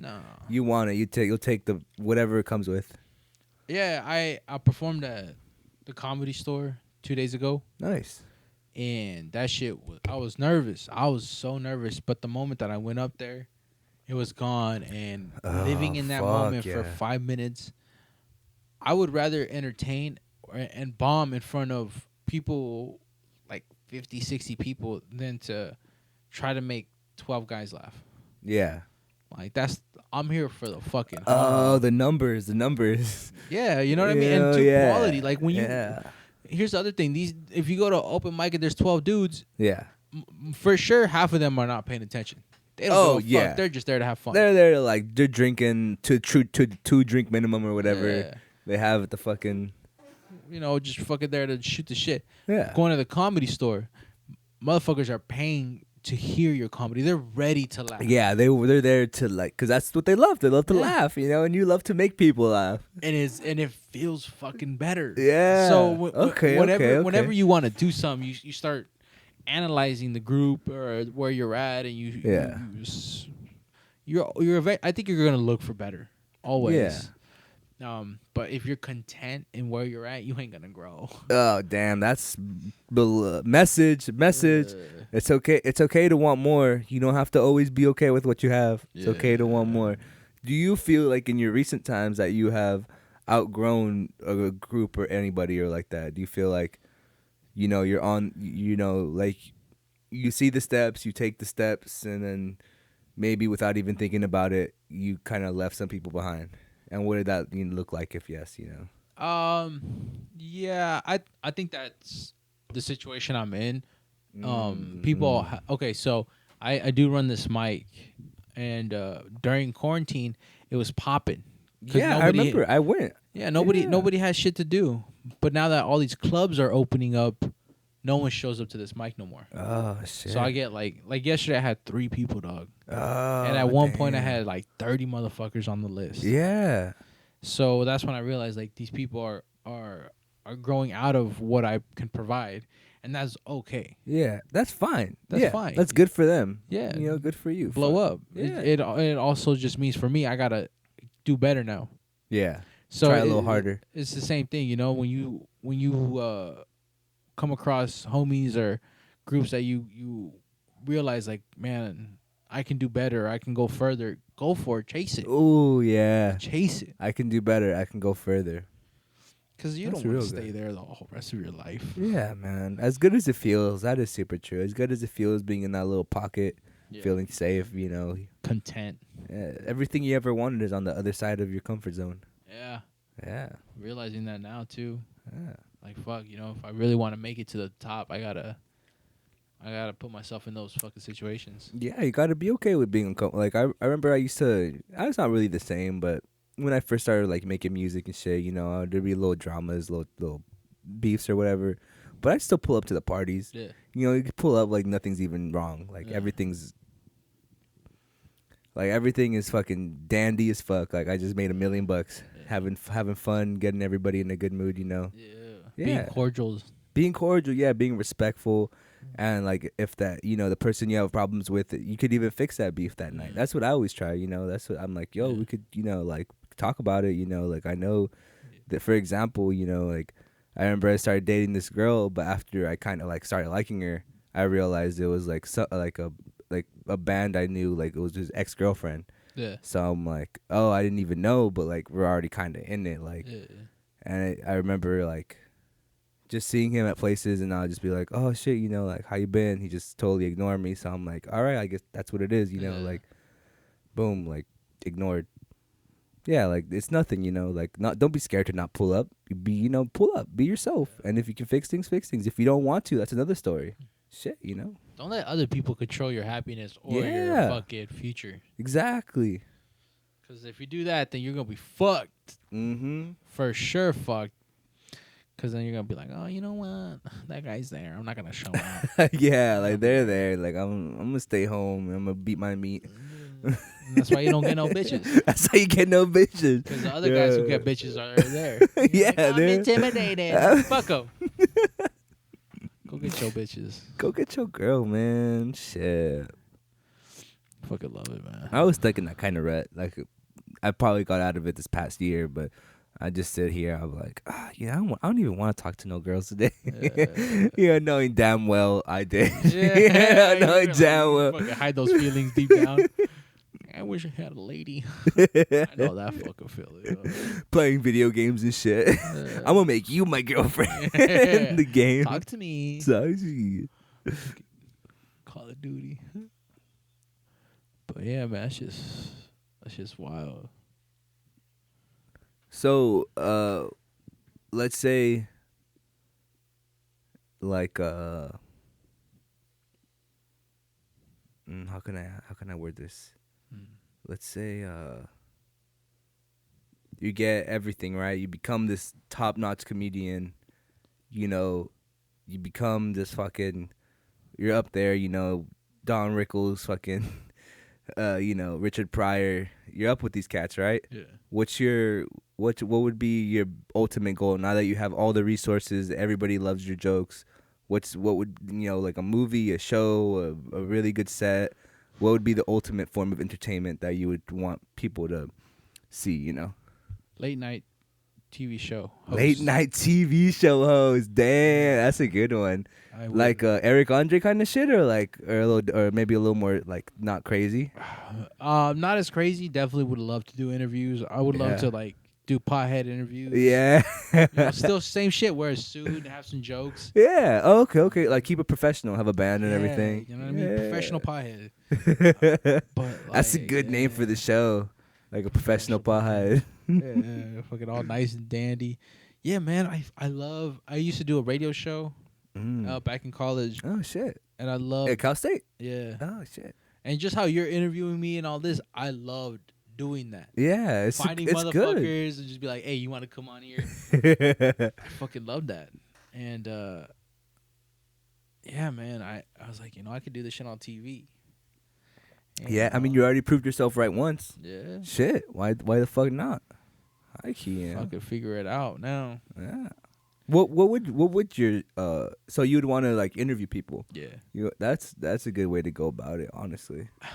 I used to say I want to be the Barbara Walters of potheads. Who is that? That's a good. She's like the old white lady who does like real serious interviews. Oh, was she the one who did the R. Kelly one? I'm not sure, but she did like a bunch. Like she is known for doing interviews and like the hard hitting interviews. Yeah, like asking real questions, and she like did the Queen and all these different people, the fucking Obama. And damn, real serious, real serious. Yeah. Oh shit! I'm a fan of that shit. I'm a fan of getting to know people. And, interacting. That's honestly my excuse for this podcast too, to get to know people better. That I do want to get to know better. Like some chill ass people. Really have that time to, and that freedom to really say, hey, let me get to know you. Yeah. Let me figure who you are. Who are you? Who are you? Why are you in my house right now? Yeah, that's exactly what it is, bro. What's your real name? What's your real name? Yeah. Pull out my ID. It says Tabasco Talks. Hell yeah. I don't know how I got here, man. Tears coming down my face. I don't know who I am anymore. I don't know how I made it. Another one. So who's your hero growing up? Shit.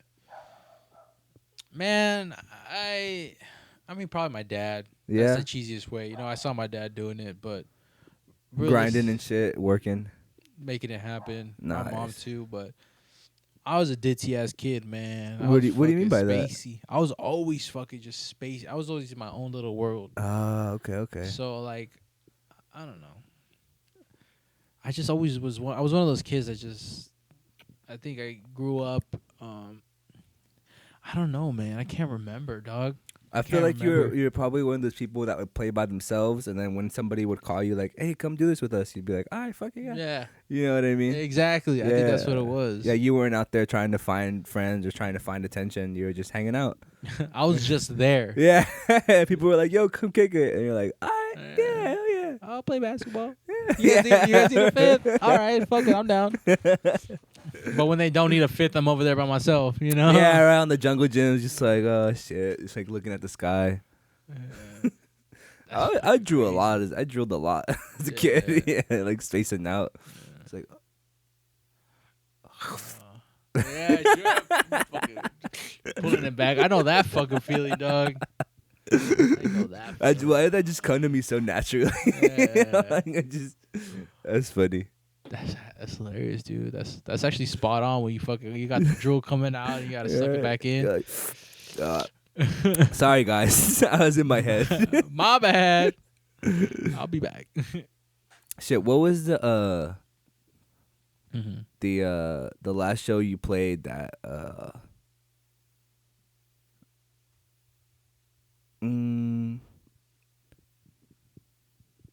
Oh, I think I asked this earlier, actually. Mm-hmm. Oh, I just worded it differently.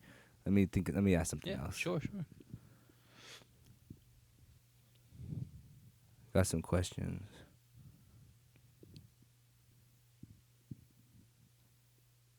Do you feel like you've made like since coming into the comedy game, running your own events, doing all your own stuff, do you feel like you've made maybe like a small team, do you feel, or is this more of an independent kind of journey?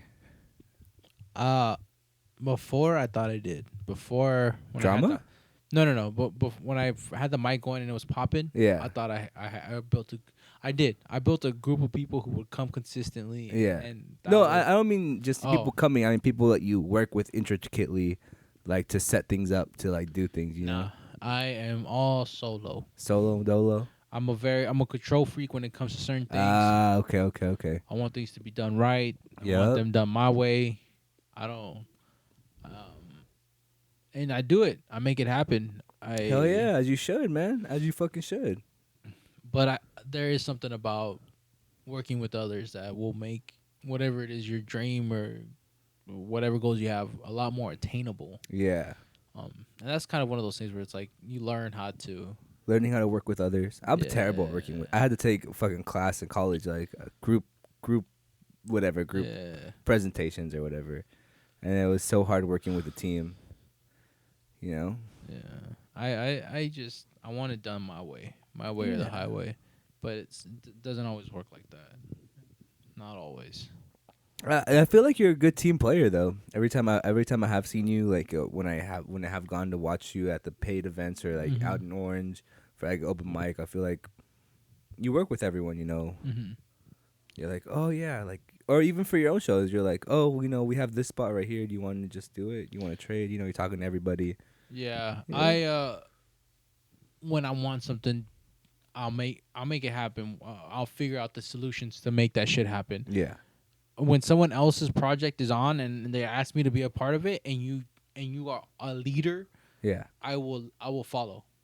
That's beautiful. That's, I know that you're in charge, so let it be you in charge. I'll do it. This is your vision, so like I'm here to help you with your thing, but ultimately I would like something back, like. Well, I don't. A little experience, you know. Yeah, I guess it's fair that you know if we're gonna do something, that something comes back. Yeah. Which is true experience, right? Yeah. I didn't even think about that. Like if you're gonna put me on your project, then it's like, well, all right then, you know. Yeah. Like I mean, if it's something very lucrative, of course, you know, some cheese would be nice. But if it's something we're all just, you know, we're gonna just try it out, you know, like we're gonna drive, you know, to a different state to state, maybe ask a bar if we could do a night, you know, of comedy the following day after we arrive, you know, or something like that. Yeah. You know, and we don't know if we're gonna make money, but you know, we can all go do it together, and this is the way I see doing it, you know, and I'm gonna pay for everything. Do you want to come do this with us? Exactly. You know, like, all right, yeah, fuck it. Why the fuck not? There was a rapper who was doing a music video. I saw that, yo. I fucking. I've been in a couple music videos. Yo, and when people hire me, I'm like, all right, you in charge. Just tell me what to do, and I'll do it. No questions asked. Bro. Well, how did you even get to know those people? Like, how did you even meet the rappers and stuff? Like, man, so one of the videographers I knew, and I always like consistently like, hey, if you need an actor, I'm here. Like extras, right? Like. So he gave me spots, and then there was other rappers that I met, and you know they were like, "Hey, we need these people," and I was like, "All right, I'll come through." That's the other thing too, man. As a comedian, I'm like, "Hey, yo, I'm down to fucking be that goof role." Yeah. You know that token funny guy. Yeah. Yeah, man. That's good. That's good that you're down for that. You know, down to get a little silly. Yeah. You know, look a little foolish because a lot of people aren't. You know, get embarrassed. And too, I enjoy. I mean, I enjoy being goofy, but I enjoy making people laugh. So when those roles come on, I take them serious. I'm a very serious, funny guy. Yeah. And I feel like that shows in the videos that I've done. Like there's this one scene where I was playing a basketball ref, and this guy. I guess he stepped out of bounds or whatever, and like I jumped and landed on my stomach on the grass and was like, and then I hit the floor and hit the whistle like that. Like I just put a little bit of extra detail of over exaggeration or whatever it is. Yeah, and I do it like seriously. I'm like, all right, this is what's gonna make it funny. I'm gonna go fucking hard. Oh, I love when people do that. Yo, I really admire when people like. Put it in themselves to push it, you know, push it a little extra. Yep. You know, like not making it like a thing like, oh, why don't you give me better lines or like why don't you give me a better part? Just making your part the better part. Yeah. Just like, you know, shit. Making your part the best part you can make it. Yeah. Fuck yeah. What's wrong with that, you know? What's wrong with opening a door and just saying good morning, you know? Instead of saying good morning, you just say howdy doodly. Yeah. Add a little twist. Yeah. But it's your twist. It's your and people will love that. Like improv, boom. When you were doing improv, were you part of like a troupe or anything, or like a little group or classes? It was classes. I took classes. I always wanted to be a of like a professional group. I want to do that. It's just you need a lot of people. Like stand up is all you. Yeah. You just need yourself. Oh, yeah. And you're like, all right, cool. With the improv, you need at least 4 people. Damn. Yeah. So it was like, you got to get these motherfuckers schedules on point. It's like having a band. Exactly, dog. Yeah. I'm always texting my friend, like, instead of having a schedule, like, oh, you free to practice today? And you're like, yeah or nah. You know, but you got shows with with music too, but I don't know, with the improv, it's kind of like they need to be there, you know, because with a band, maybe you could play a 3-piece, you know, at least, but. Yeah, you need those people there. Even with the band, bro, you can kind of practice on your own. Yeah, that too. Kind of practice, but at the end of the day, if you're not together, then you guys can't get on that same wavelength. Mm-hmm. This guy might play a little bit faster than this guy, and then when you guys show up, it's like, oh, fuck, you have already got it in the rhythm of playing it your way. And I thought this was a tempo, and it's like, no, we're playing it like this. And he's like, oh, now I got to fucking practice it all over again here in front of you guys. Yeah. You know what I mean? That's crazy. Yeah. Fucking groups, man. I did, Dizzy Wright? He's a rapper. Sounds super familiar. I think I probably saw him on your page when you posted him. Yeah. I did that music video, and I remember the guy I was talking to him. I was just in a fucking bear costume, bro. That's all I was. Bear costume? You couldn't see your face? No face, no nothing. And I don't know, man. That shit was probably the funnest time. They took me out to Vegas. And damn, for a music video? For a music video, bro. Dude, what the hell? But I guess what I'm saying is, I don't know, I love this shit, man. I fucking love it, and I'm serious about it. And I think that's what separates me. This interview definitely showed me that you're very fucking serious about it, and like why you do the things you do and how you do them, you know? Definitely. Oh, yeah. You know, and that's appreciated, man. I feel like stand-up comedy is like a dying art almost. He's getting choked. Yeah. You know, even when there's like kings and jesters and shit, the jesters would say fucked up shit to the king, like everyone's dying outside. You know, but you just say some shit like they broke the ice. Yeah, they broke the ice, you know, and it was literally like a game of like life and death with them, you know, like you say the wrong joke or say something too fucked up, push it too much, you're gonna end up on the gallows. You know, nowadays you end up canceled. Yeah, you push it a little too much. That's crazy. That's a perfect way to put it. You know I won't die, but I won't have fucking food because they canceled me. Yeah, I'm not.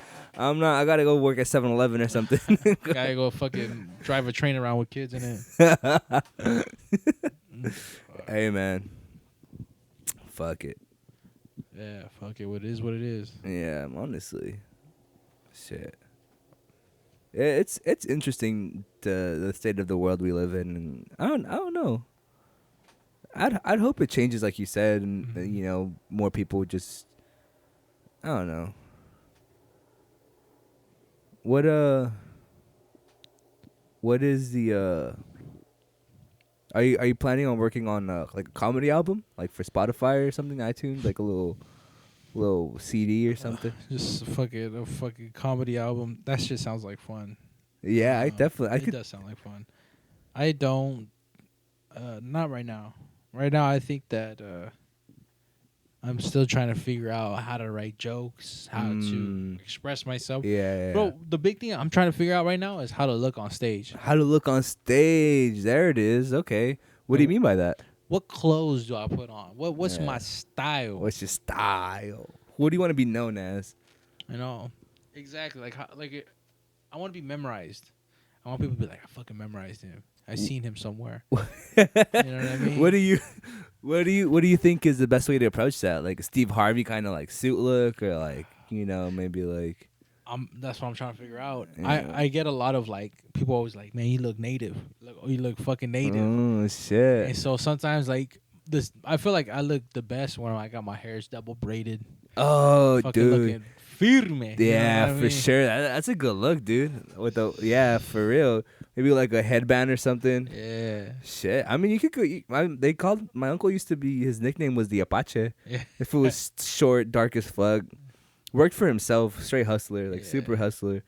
Like, but I mean, that's what made him memorable. You know, everybody called him the Apache. You know, there's no reason you could do something similar. You know. Yeah. I mean, shit. Something memorable, man. Yeah.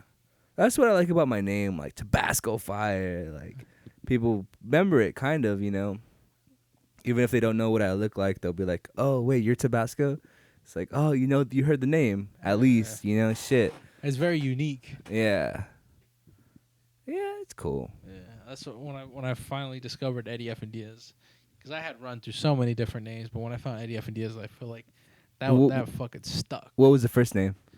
I had all kinds of stuff. I had High Vibes Network. Vibes Network. I like that one. I like that High Vibe. It sounds like a new wave like TV network. Yeah, High Vibes Network. Then we had a Highly Elevated Radio. We had all kinds of shit. But when I was like, who am I? Yeah. And I was like, man, I'm EddieFNdiaz. I'm EddieFNdiaz. Bro. There we go. I am, man. That's who the fuck I am. I love that. Yeah. I drop my guitar. That's so much fire. But yeah, no. And then after that, I was like, that's just who I am. Yeah. I got that shit tatted on my leg. I'm EddieFNdiaz. Fuck, for real? Yeah, right here, EddieFNdiaz. Yo. And like people are like, oh shit, you're EddieFNdiaz. I've seen your Instagram and stuff. And I'm like, fuck. In Long Beach? And like I went to San Diego and I did a mic in San Diego and he's like, oh shit, you're EddieFNdiaz. And I was like, damn. He's like, I see your Instagram, bro. Dap me up. And it was like another comedian, but like the fact that another comedian knew me by my handle. Those are the people too that recognize you before the fans, you know, the other comedians. Yeah, you know. Cause you're right. Cause you don't make fans until you got people who are behind you. Like yeah, exactly. So you're absolutely right. You're fucking right. Yeah, they're your first, you know, like other musicians. Like my favorite term for like those underground artists are, you know, your favorite artist's favorite artist. Yeah. You know what I mean? Like, that's fucking interesting. Yeah. Yeah, like this is like who your favorite rapper's favorite rapper. Yeah, is the best way I could put it. You know, it's always like you may be someone's favorite comedian's favorite comedian. Yeah. You know, like yeah. That's a good goal to hit too, you know what I mean? Being someone's favorite comedian. Oh yeah. Oh fuck, man. If I could just be someone's favorite person. I'll feel you, man. Shit, man. Shit. So, if you don't mind talking about it, how do you feel like do you feel like you're out of your depression a little bit, or do you feel like you're a little better headspace? Oh yeah, I was down yesterday, real down. Down bad, huh?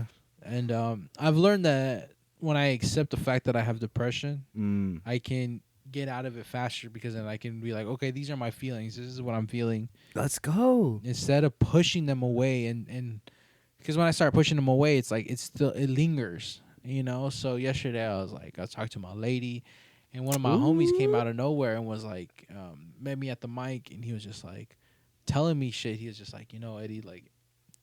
He told me that he talks to a lot of people that I went to high school with. Yeah. And he's like, you know, I tell him, like, you go traveling for stand-up and stuff, and they think that you made it. And I was like, bro, like, I never thought of that. Like, I put in this work, and the fact that I'm getting paid to travel and getting flights and stuff, it's like I didn't see it being something special. Yeah. But he's like, you are special. You made this shit happen, and you've done it in 2 years, like 2-3 years, like that's phenomenal. I pushed for it, and then I realized like I'm letting my depression really get in between me and what's meant for me, and that's when I'm like, I cannot do that. I cannot let that shit stop me. Yes. Especially when it comes to like making content. Like I was like, you know, I'm trying to make $1. I'm trying to move out. But realistically, like that will always be there. Yeah. I can't let my depression stop me from making content that will get me to where I need to be. Yeah. So it's like, you know, I always come out stronger. But the other thing too is like, you know, when you get out of your depression, you want to fucking hit the you want to run. You want to be like, I'm gonna take all this shit down, and then you get burned out, and you start the process all over again. So now, as I'm older, I'm like, okay, start small. Yeah. I'm out of it. Start small. Don't get crazy. Build up slowly. Okay. Shit's hard, man. Shit's hard. Depression's whack. Oh shit, man. Depression. That's a good lesson. You heard it here, people. Take shit slow. Yeah. It's okay, you know. After coming out of your depression, take shit slow. That's good. That's real good advice. Hell yeah. I hope you guys. I hope this works for somebody out there. Anyone who's listening. I hope that shit works for you. Yeah, me too, man. I'll probably because usually I'm like that too. Like when I first broke out of my shit, like out of my funk or whatever, I was probably working out like 6 days a week. Yeah. Working, doing Uber, doing all this shit, and I got tired and I got bummed out, and I spent 3 days playing video games. Yeah. Like a week or two after. Bless you. Thank you. Sorry, I just sneezed. That's all good. Booger came all over. Nah. But yeah, like you're saying, you go hard and then you fucking collapse. Yeah. And then you got to work harder to come back. And it's like, don't just get your feet first. Take it slow and build that ability to handle whatever's on your plate. Don't just throw all the fucking buffet on top. Take one plate, finish it, and then if you want more, go ahead. Take it slow. Yeah. I fucking love eating. Have you ever been fishing? Yeah, you look like you'd be a good fisherman. Yeah, man, I like fishing. My favorite thing is fucking racing, dog. Racing. I love racing. Yeah, like a drag or like dirt. I've done dirt bikes. I'm looking. You've done dirt bikes. Yeah, I have dirt bikes. I tried to build them. I got a scooter. Yeah. But I'm trying to sell my scooter now and get a real motorcycle that I can track. Little cafe racer or like a naked actual ride or like what? Like a naked bike. So it's basically just like it's the bike that I'm looking at specifically is a single. It's like a dirt bike mixed with a street bike. Oh, super light, pretty powerful, but I want to race. I want to go. So you're gonna soup it up? Yeah, I mean, dude, I souped up my scooter, made that shit faster, and to be honest, it wasn't worth the money. It wasn't worth the time. Damn. I'd rather learn how to ride faster. Yeah, my homie told me yesterday. I started making this content again. I was like, I need a GoPro. I need something better. And he's like, no matter what you get, if you can't make what you have now better, then getting better equipment doesn't make you better. It's not gonna do shit. Yeah. And I was like, fuck, you're right, That's dog. super fucking true. You're fucking right. I had to learn that the hard way because some of the best music I've ever heard is recorded on like shit that sounds like it's recorded on a cell phone, which is pretty good compared to like back in the day. Yeah. Like it doesn't matter how good the recording sounds if you can't play it properly or you're not putting your heart in it. Yeah. If they don't hear that passion, then it's like there's no point in hearing it at all. Yeah, like I could be hearing it in HD or I could be hearing it in like, fucking whatever, 120. Yeah. Whatever the fucking lowest is, I don't fucking know. The SD standard definition. Fuck you and your SD TV, bitch. Was that 16 megabytes? 16 Pathetic. That 16-bit, 8-bit. Pathetic. Yeah. Shit, man. That's crazy. So you really didn't listen to any stand-up growing up or anything like that? Not really, dude. No? Not really. I was into games, video games. What was your favorite video games? My ultimate favorite video game when I grew up was FIFA 01. FIFA. I'd never played FIFA. Yeah, I had it on the computer too. Yeah. Little Windows 95 playing FIFA. Fucking I would push W so he can run faster. I would like spamming tap that shit. Yeah, like, go. And that was before they had the tired bar. Before they would the stamina. Yeah. So it was before they had the stamina. So you kept pushing that shit the whole game, dog. Shit, dude. That's cool. Shit. What other games did you play? And then I got into Grand Theft Auto. I was going to say GTA. I was going to say like GTA. I'm a huge GTA fan. Call of Duty, I was there for Call of Duty, but everyone was. Yeah. That shit was a game. Now I don't play nothing, bro. I fucking play video phone games. Yeah. A little like what's it called? Subway Surfer. Like that Slytherin, IO. Yeah, Slytherin IO. Yeah, that's just fun. That's just pretty fun. My brother got on his iPad. My retarded brother got on his, and I'm like, that shit is stupid. And then I played it, and I played it for like 3 hours. Why are you playing this? Yeah, and I'm over here like, this shit is dumb, and I'm fucking like you're the leaderboard. You're on the leaderboard. Yeah, like, dude. When I played it on the computer. When you get on the leaderboard, it's fucking. You're just like It's an accomplishment. Yeah. Which is so stupid to say. You're like, I accomplished this. Shit, man. Video game. Well, that's cool, man. Yeah. That's cool that you found your connection at an older age to your art. Because a lot of people I talk to, they playing guitar since they were little kids. Their parents played, or like, they've been at it. But it's so cool to see that you found this passion, and not only it filled a passion for art, it feels like it's kind of giving you a passion for life. Yeah. Like on top of everything. I definitely feel fortunate enough that I found something, or that it found me, because I know people that don't fucking know what the fuck they want to do. Oh, yeah. They don't follow their passion, and they're just miserable. Yeah. Miserable. So I'm thankful. Doing shit for the money, doing shit for the clout, but never doing shit for them. Yeah. Oh, yeah. Shout out to my lady. My lady's one of those people that she works hard for what she wants. La Jaina. La Jaina. She has everything she wants, but I'm like, I'm different. I'm like, I'll work minimum, get my bills paid, but create. And she's like, and we're both kind of like, not jealous of each other, but we look at each other and she's like, man, I wish I could be like you. Just wake up and live your life. And live your life. And I'm like, I wish I was like you and had my own place. Oh, so she's responsible. She's hella responsible, dog. That's good, man. Responsible ladies are so important. Yeah. Honestly. Shout out to every responsible lady out there listening to the podcast. Shout out to the hyena. Shout out to the hyena. Oh. Bro, that shit's wild. She don't like me talking about sex, but damn, we have good sex, man. Shout out to her. Yo, making tamales and shit. That's cute. That's cool, man. That's cool. Y'all been together for a while?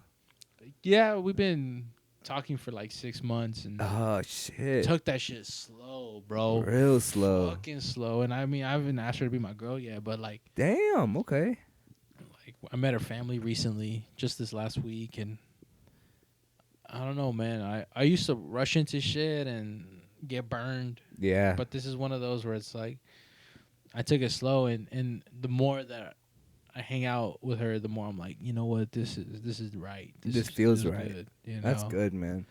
Yeah, because like some relationships I've been in where like after 6 months, there's nothing but arguments. Tired of each other. Yeah. I don't want to see you right now. I don't want to hear your name. Yeah. I'm blessed, man. Yeah, fucking blessed. And it sounds like you're doing it for yourself, Mm-hmm. You're putting in this work in, taking shit slow. Making these moves that put you in this position, I respect it, man, because I have a habit of taking shit a little too fast, Mm-hmm. I'll be like, fuck it, you want to fuck? And they'll be like, yeah. And I'm like, all right. Yeah. And then like a week later, there's just, the chemistry is just all boring now, nothing to really look forward to, or like. The goodies is gone. Yeah, it's good to take shit slow.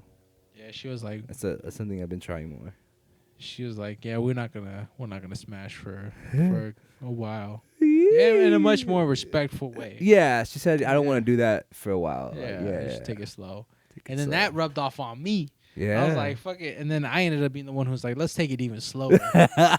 Let's slow it even more down. Damn, EddieFNdiaz flipping the script on her. Shit. Yeah.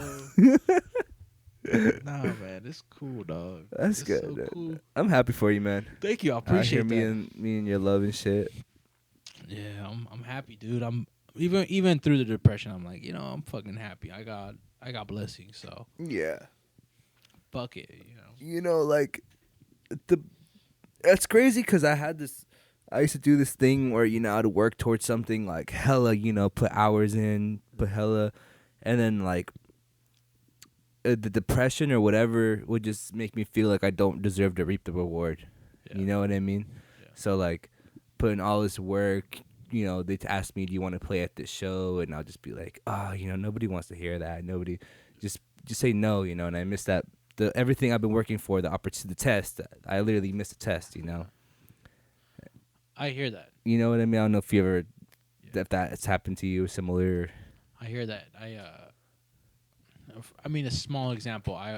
There was a brand new mic. Yeah. And they're like, go, just go to this mic. And I'm like, I didn't feel it. That's what it was. Like, I don't feel like going. Yeah.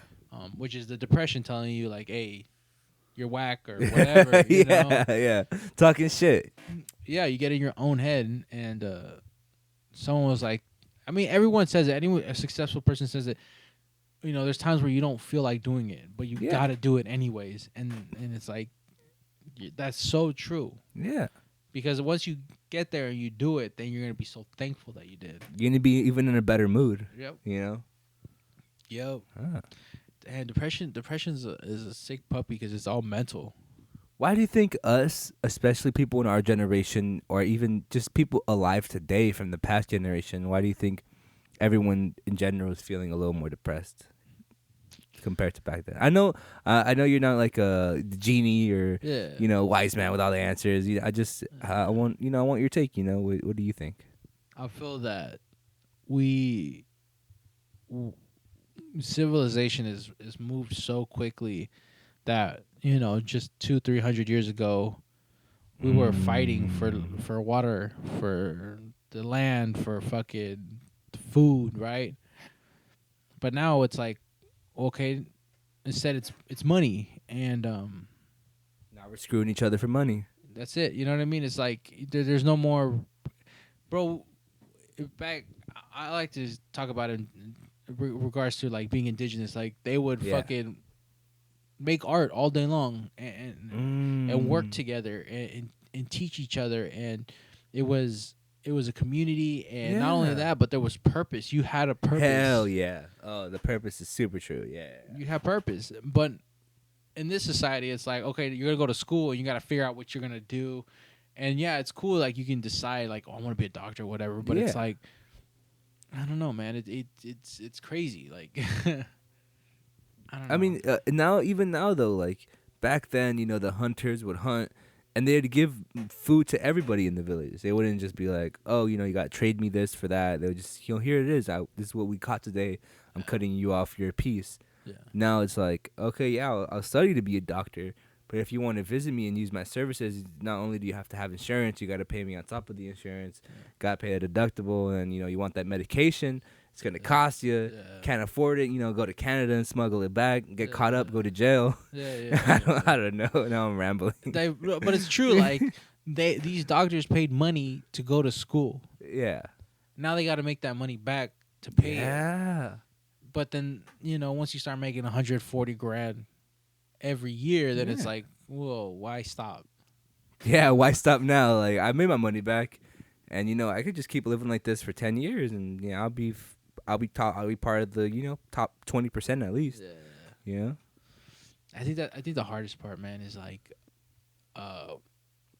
there's just people like us who are very creative and who would rather try to make people's lives better, and then there's other people who are just greedy, just so fucking want greedy. Their lives to be better at any cost. Yeah, and really, being a capitalist makes that capitalism is the biggest single destructive aspect of it is greed. Because being super greedy, you can get so much shit done. You know what I mean? Like you can start cutting wages because you want that money, or you can start fucking like the conditions are worse. You know what I mean? You want to start selling more, so you start pushing more. And if you have all this money, you can make moves, but at the cut cost down of the rainforest, fuck around. It's insane, but I mean, I don't know, dog. I'm fucking 30 years old. I'm just a stand-up comic. What do I know? You know what I mean? I'm just out here cracking jokes. Fucking doing dick jokes and shit. So who am I? Shit, man.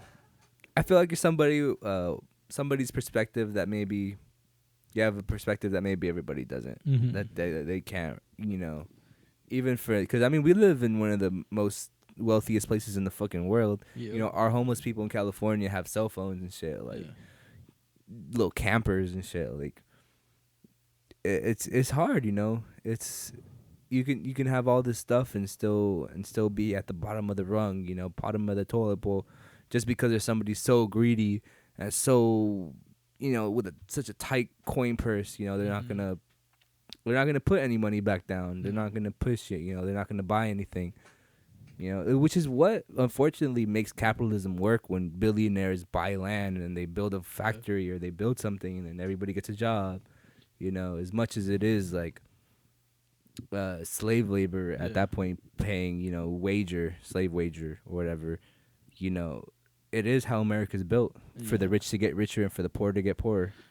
The one thing I do like about capitalism is that anybody can make it. Yeah, if you that's what they tell you. Yeah, if you hustle enough, and it is true to a lot of aspects. It's super true. You can make it.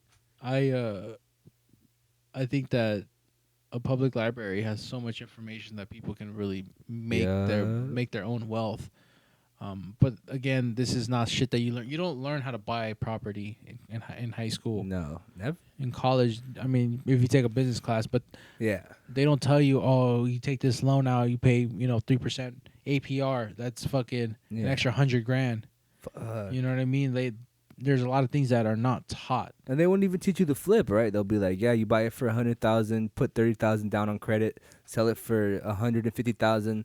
Now you have $70,000 in your pocket, exactly, from zero. And they don't teach. They'll teach you like, this is how you pay for it over time, and like if you want to do this to it, you need to go to these. I don't know. And that really is, I guess, where the divide comes. These fuckers are.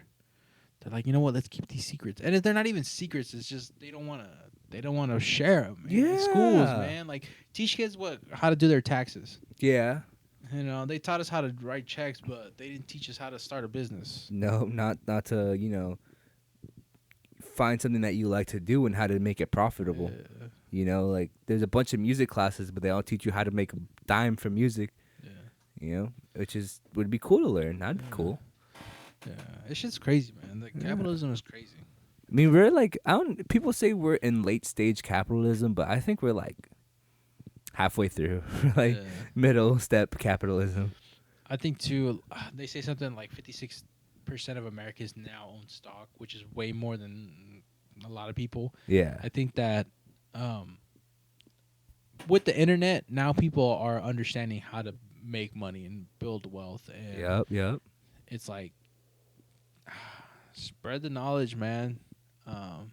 Especially with the whole GameStop and all that, it really brought a lot of people into the market. Dude, yeah, because that was the first kind of the middle finger that people gave back to like the corporations or like the because it was short squeeze. They did a short squeeze, so like until then, that was unheard of by just regular people. Yeah, and that usually, I think the last short squeeze that was on the market was what's that company called? The AMC. No, that was regular people too. Yeah. The one that made, because the way, at least my conspiracy theory behind it is that elites use short squeeze to initiate new millionaires. Mm-hmm. So like, let's say like, yo, Eddie, like you've been working for me for like 20 years, bro. Like I've humiliated you. I've done all this. It's your turn to get rich now. Yeah. So here's 10,000. Put it into Polaroid. Yeah. I'm gonna tank it, put all your money in, and those $10,000 are gonna turn into $200 million. Yeah. And now you're in my tax bracket, and now we're equal after all these years of humiliation. Bro, it's interesting that you say that because a lot of these big companies, when you buy so many shares, it takes big shares or a lot of shares bought by different people to really move prices around. Yeah. I'm still learning about the stock market, but dude, I feel like that is one place where a lot of people can make a lot of money. Yeah. But you got to really be careful and learn. Mm-hmm. I lost fucking so much money, dude. That's a place where you need to have those connections. Mm-hmm. Like you need to be friends with the CEO of like Dodgers or the CEO of Walmart. And they'll tell you, like, oh fuck, man, we did terrible this month, and it's like, okay, I'm gonna sell my Walmart shares, like, get in, he didn't say it directly, like, sell your stocks, like it's gonna go down, but they tell him like, yeah, we did bad this month, before they tell everybody else. There was on Reddit, they're trying to squeeze this company. I can't remember the name, but the ticker was like BBIG. Oh, okay. And they're like, just buy and hold. And at a certain point, it got up there. Oh shit! It made it up there. And then the next day, everyone just sold, and it was just kind of like a testament to like, damn, if we all kind of got together, we could do what the big boys do. Yeah, we could do with these because for them it only takes two people. That's the thing, like two people with like $1 million each, and they could squeeze out like 20 million. And but for us, it'll take like maybe like even 200 people putting in like a couple thousand each, and then even then they'll make maybe like 20 grand, 30 grand. They won't make like the millions, billions. Man, there's I just hope that at the end of the day, prices on homes and shit come down, because living is the biggest thing, man. Living and eating is the biggest thing. Living, man. Like, you know, I'd be down to be hungry, a little more hungry, if I could get an actual apartment. Yeah. You know what I mean? Yeah. But it's discouraging. It's super discouraging, yeah. You gotta fucking 80% of your money's going to where you live. And even on the applications now, they say like, oh, don't even apply if you don't make double the rent. It's like the rent's like $1,200, so I gotta make $2,400 to fucking live here, to even be considered to live here. All right, and I gotta be working at the same place for years, whatever, you know. That's my dream of success. Hopefully I get successful. Just be like, you know what, I'm gonna pay for the year.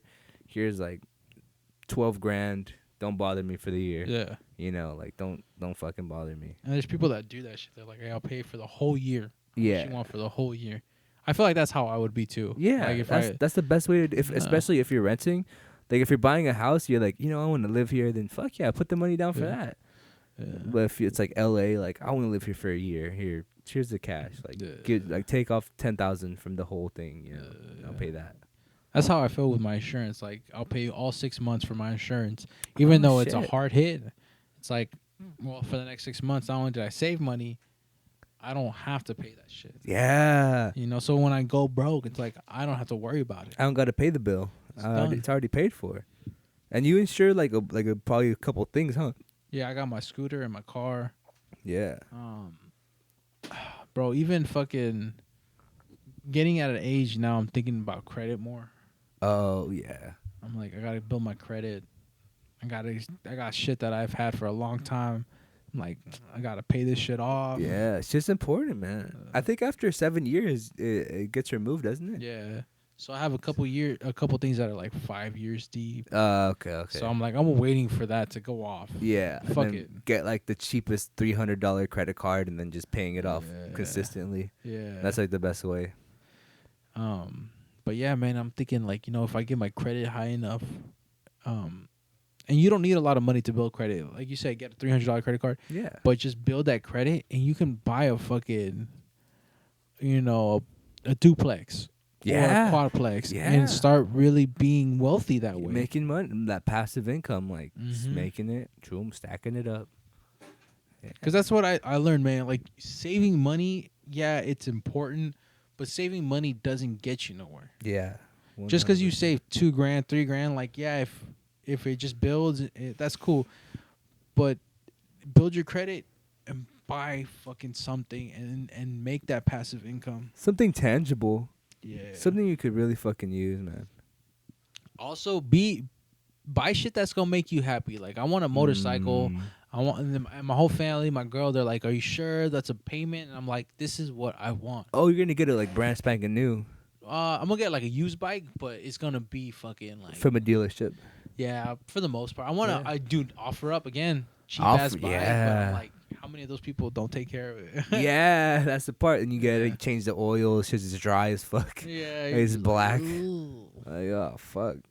Damn. Y'all didn't take care of shit. But then again, too, if you know what you're looking for, you can drop the price. You can be like, hey, I see that this oil is bad. Yeah. You know, I don't think that you took care of this motor. I want you to drop it by like $300. At least. Or, you know, and they'll be like, yeah, all right, that's fair. And some people will be like, nah, man. I'm like, all right, I gotta go there. Yeah. That's it. And don't be scared to say, like, nah, I'm good. Yeah. Walking away from it. Yeah. Because then they'll hit you up a couple days later. You still interested? Yeah. You still interested? You still want it? Like, all right. Yeah, all right. But now I need $400 off. Yeah. Now you making my fucking wasting my time. Yeah, for real, man. That's a whole tank of gas right there. Bro, I remember I bought a motorcycle for like I think $800 and I sold it for like $1,200. Nice. And the guy who came to look at that bike, he was like, you know, he looked at the oil. Oil was fresh. Everything was good. Damn. I didn't even fucking write it. I just bought it, held it. And he is like, you know, I want it cheaper. And I was like, nah, I can't. This is the lowest I can go. And he's like, all right, well, thank you. Shook my hand. not even 10 minutes later, drove back and was like, all right, I'll take it. Oh, shit. And then like that, bro. So you holding your ground. That's good, man. I think a lot of people don't do that these days, too. Hold your ground. A lot of people are scared. Like, oh, it's the best thing I could take. Fuck it. Yeah. And two, even like I bought this motorcycle, fucked up bike, but I was like, I'm gonna rebuild it. And the guy wanted like $500-600 bucks. And I was like, $300. And he was like, nah. And he had all these people. He was telling me all these people are gonna come look at it. Ain't nobody look at it. Ain't nobody come. And he was like, hey, are you still interested? And I was like, yeah, I still got it for $300. And he was like, all right, I'll do $300. Damn. And it's like, damn, yeah. And you sold it for like $600-700. I'm still building it. Oh, you still have it? Yeah, I'm trying to turn it into a race bike. Ah, shit. And I'm like, you know, it's cheaper just to put this together. Even if it takes me 2-3 years. Yeah. Even if I make good money, I'll just pay someone else to fix it, and it will still be cheaper than buying a brand new bike. Like for like, what do even they go for? Like $20,000? Yeah, like the bike that specific bike I wanted is like, you know, $3-4 grand at the dealership. Oh, okay. For like $1,000-$1,200, I can have someone come. I already have all the parts, which is parts included. Oh, you have the parts. I have all the parts, so they just come, build it, and I'll have a fucking That won't be more bike. than $1,000, yeah, for them to put the shit together if they know what they're doing. Yeah, because they'll do it in like 2 days. It's pretty smart, man. You know. Shit. Capital, bro. Capital is so fucking important. Yeah. So fucking important. Having that capital. Fucking love money talk. You know, I fucking hate trying to get money. I love money talk. Shit, man. Yeah, it's fun to talk about, especially like just coming up with plans to make more. My dad put me on to reading like The Richest Man in Babylon, and he talks about like this kid. His dad leaves him like, let's say like 1,000 pieces of gold, and then he loses it all, and then he has to get a job, and he saves up, and then he has like 1 piece of silver, and he's talking to a really smart rich guy, and he's like, how do you get rich? Like how did you get rich? And he's like, yo, you want to know how I get rich? Yo, sit the fuck down. Like, we're gonna have dinner. I'm gonna tell you. Like, I'm gonna teach you how to get rich tonight. And he told him like, pretty much, only fuck with people that know what they're doing, and only fuck with people that have the backing, that have the proof of it.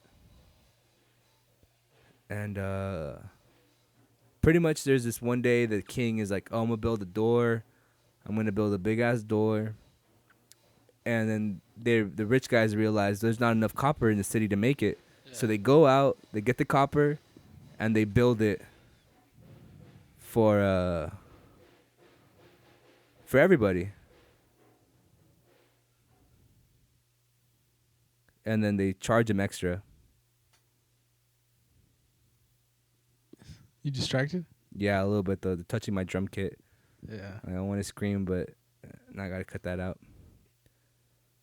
But yeah, just fuck with people you trust, fuck with people you know, and look for opportunities in the future. Those are the biggest money talk things. I agree with you, man. My thing is budget. Learn a budget, guys. Budget. Yeah, budget. Budgets are important, dude. Budgets are super important. That's it. They're fucking with your system? My drum kit.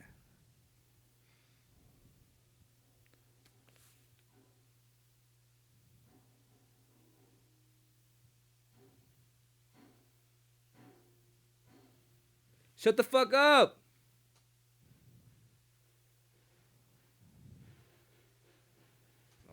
Yeah.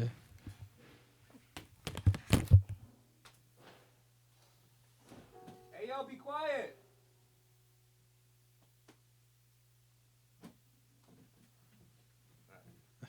That's a trip.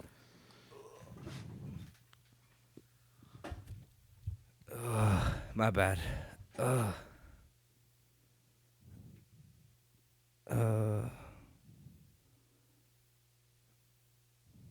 So, what's in it for the near future for you? What's coming up? Just trying to make as many shows as I can, travel more, make content, and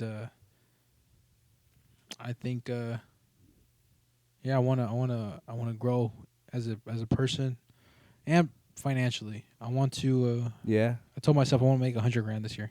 Fuck. Okay. Nice. And, with your comedy or with like you have a job in mind or something? Just everything. Everything. With stock market, with fucking shit, man. With everything, with any way, anyhow, make $100,000, and in the next 5 years, personally, I want to have a fucking quadplex. I want to have a house in Long Beach. I'll be renting out for me then. Shit, come through, man. Dude. But I think that I'm on my way. I want it now. Yeah, I feel that. I respect that, man. You know, I think you're gonna achieve it. I feel like you've already proved to yourself, you know, that it's just a matter of work. Yeah. And not to get forced out on the things you can't control. Yep. Stressed out on the things you can't control. Yeah. Don't let my feelings get in the way of things. Yep. Just fucking go for it. It's super important, man. And do you have anything to say to the listeners? Anything you want to throw back to? Yo, just personally, man, find what you want to do, find what you love, or do what you love. And financially, man, fucking invest and save your credit. I'm 30 years old now, and I know it's fucking cheesy to talk about money sometimes, but yeah, you fucking truthfully, especially to kids who are minorities, man, because they don't teach us how to make or save money. Yeah, they teach you how to hustle, but they don't teach you how to build wealth. So you can be wealthy. Just read books, figure it out, and you can have everything you want, but it will take time and it will be tough. Yeah. Yeah. There we go, man. Stay on the track. There you go. EddieFNdiaz. Hell yeah. Thanks for being on the podcast, man. Yeah. Here we go. Hell yeah. Boom. Man. I mean, yeah, I hope in the future, you know, I get a little studio, you know, a little. Yeah. I always want to pay my bills with my art. Yeah. Hopefully that's something I could do, man. So shit. I guess we'll see, man. Nah, you can make it. You can fucking make it, dog. Shit. All right.